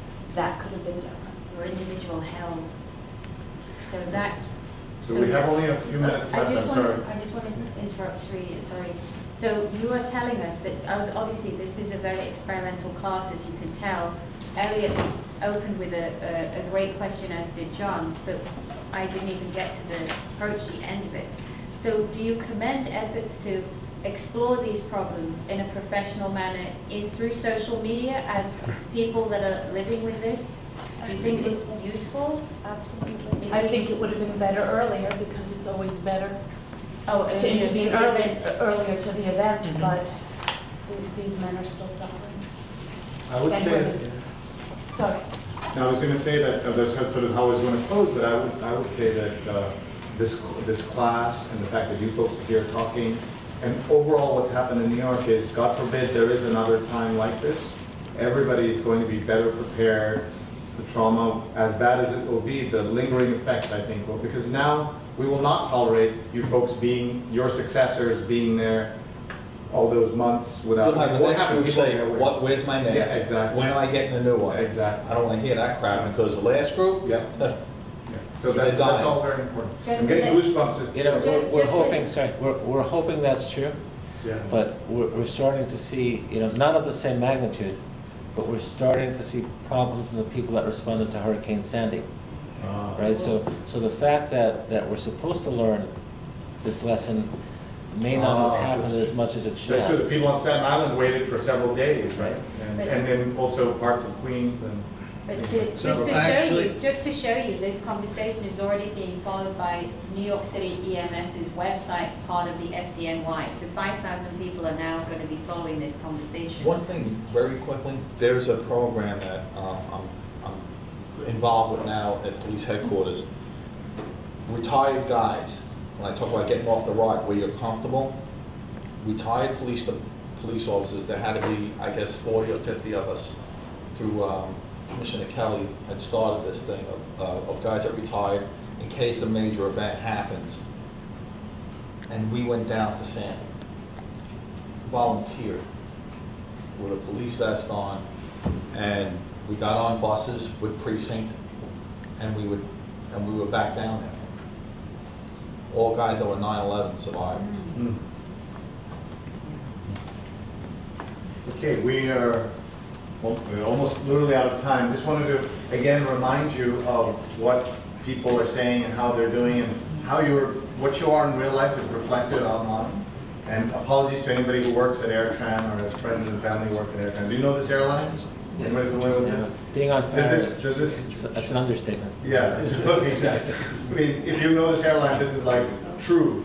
At the same time, you go over and you look at Delta. There's all this great conversation of people thanking Delta. It's all that social media can do is take who you are and amplify it, and that's what you're seeing here. Just want to show you some other tools that I encourage folks to do.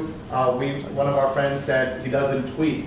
Well, one of the things you could do is with Instagram, if you have a camera, just take pictures of the things you're interested in and just share them. People want to know. They want to hear from you, the things you're looking at, the things you're saying. So you never have to type a word. In fact, the new Facebook that's coming is all about pictures. Oh, good. So it's good and scary. It means your picture's got to be really good. So you're going to see pictures on Facebook that are this big are about to become that big. And what that means is that the web, everything's going to be expected to be this big. So you're going to see all kinds of web pages are going to start expanding their photographs, and you're going to see that. So Instagram, I recommend for those of you. I know many of you are already using it. This is a simple thing that there used to be value in. You have to do big, long documentaries. Yes, but this thing does 15-second video clips. That's all it does. 15 seconds. You can use it to tell a story. Shaq Shaquille O'Neal announced his retirement on this instead of going to ESPN. Why? Because he could control the story 15 seconds, and then he knows ESPN will take it and run it all over the place. So this is where he announced his retirement. Audio clips, this thing called SoundCloud. Maybe you're uncomfortable with cameras.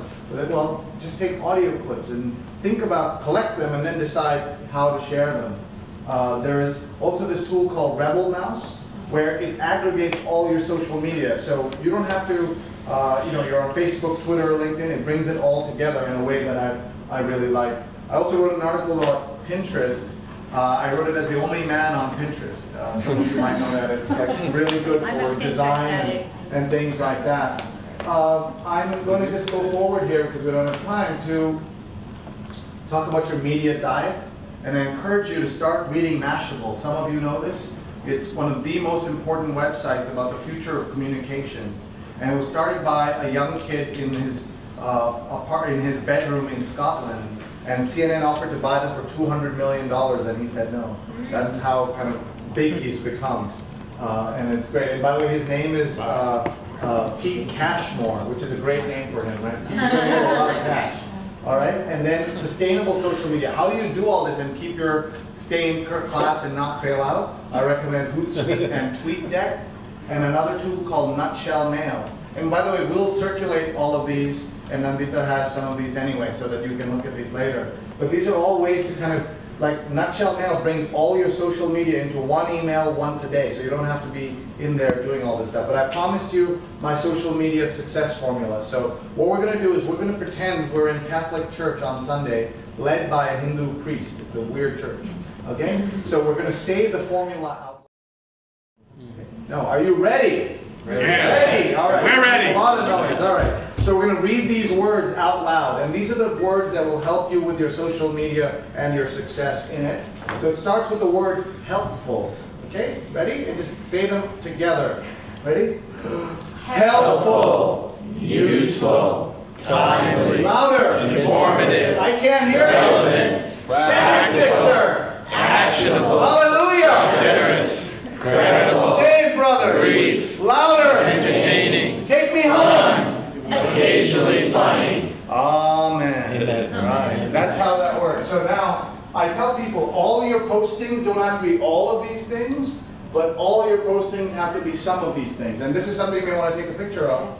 And frankly, someone said to me, Street, this is not a social media success formula, this is a life success formula, right? You don't have to be funny all the time, but you can be occasionally funny. You don't have to be helpful all the time, but if you're some of these things, some of the time, and now there may be some lawyers in the room, actionable is not what you're thinking. It's not like let's sue somebody. Actionable means help people take action, is what that is.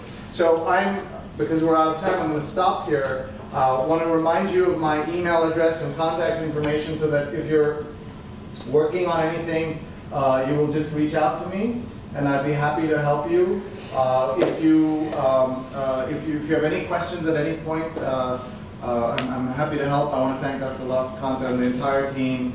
And just again, I just want to say God bless and thank you for everything you all did, and then you folks that you could have been studying any other course, but you make you more empathetic doctors, and that's what we need. We need more folks like you. So thank you very much, everybody. Thank you.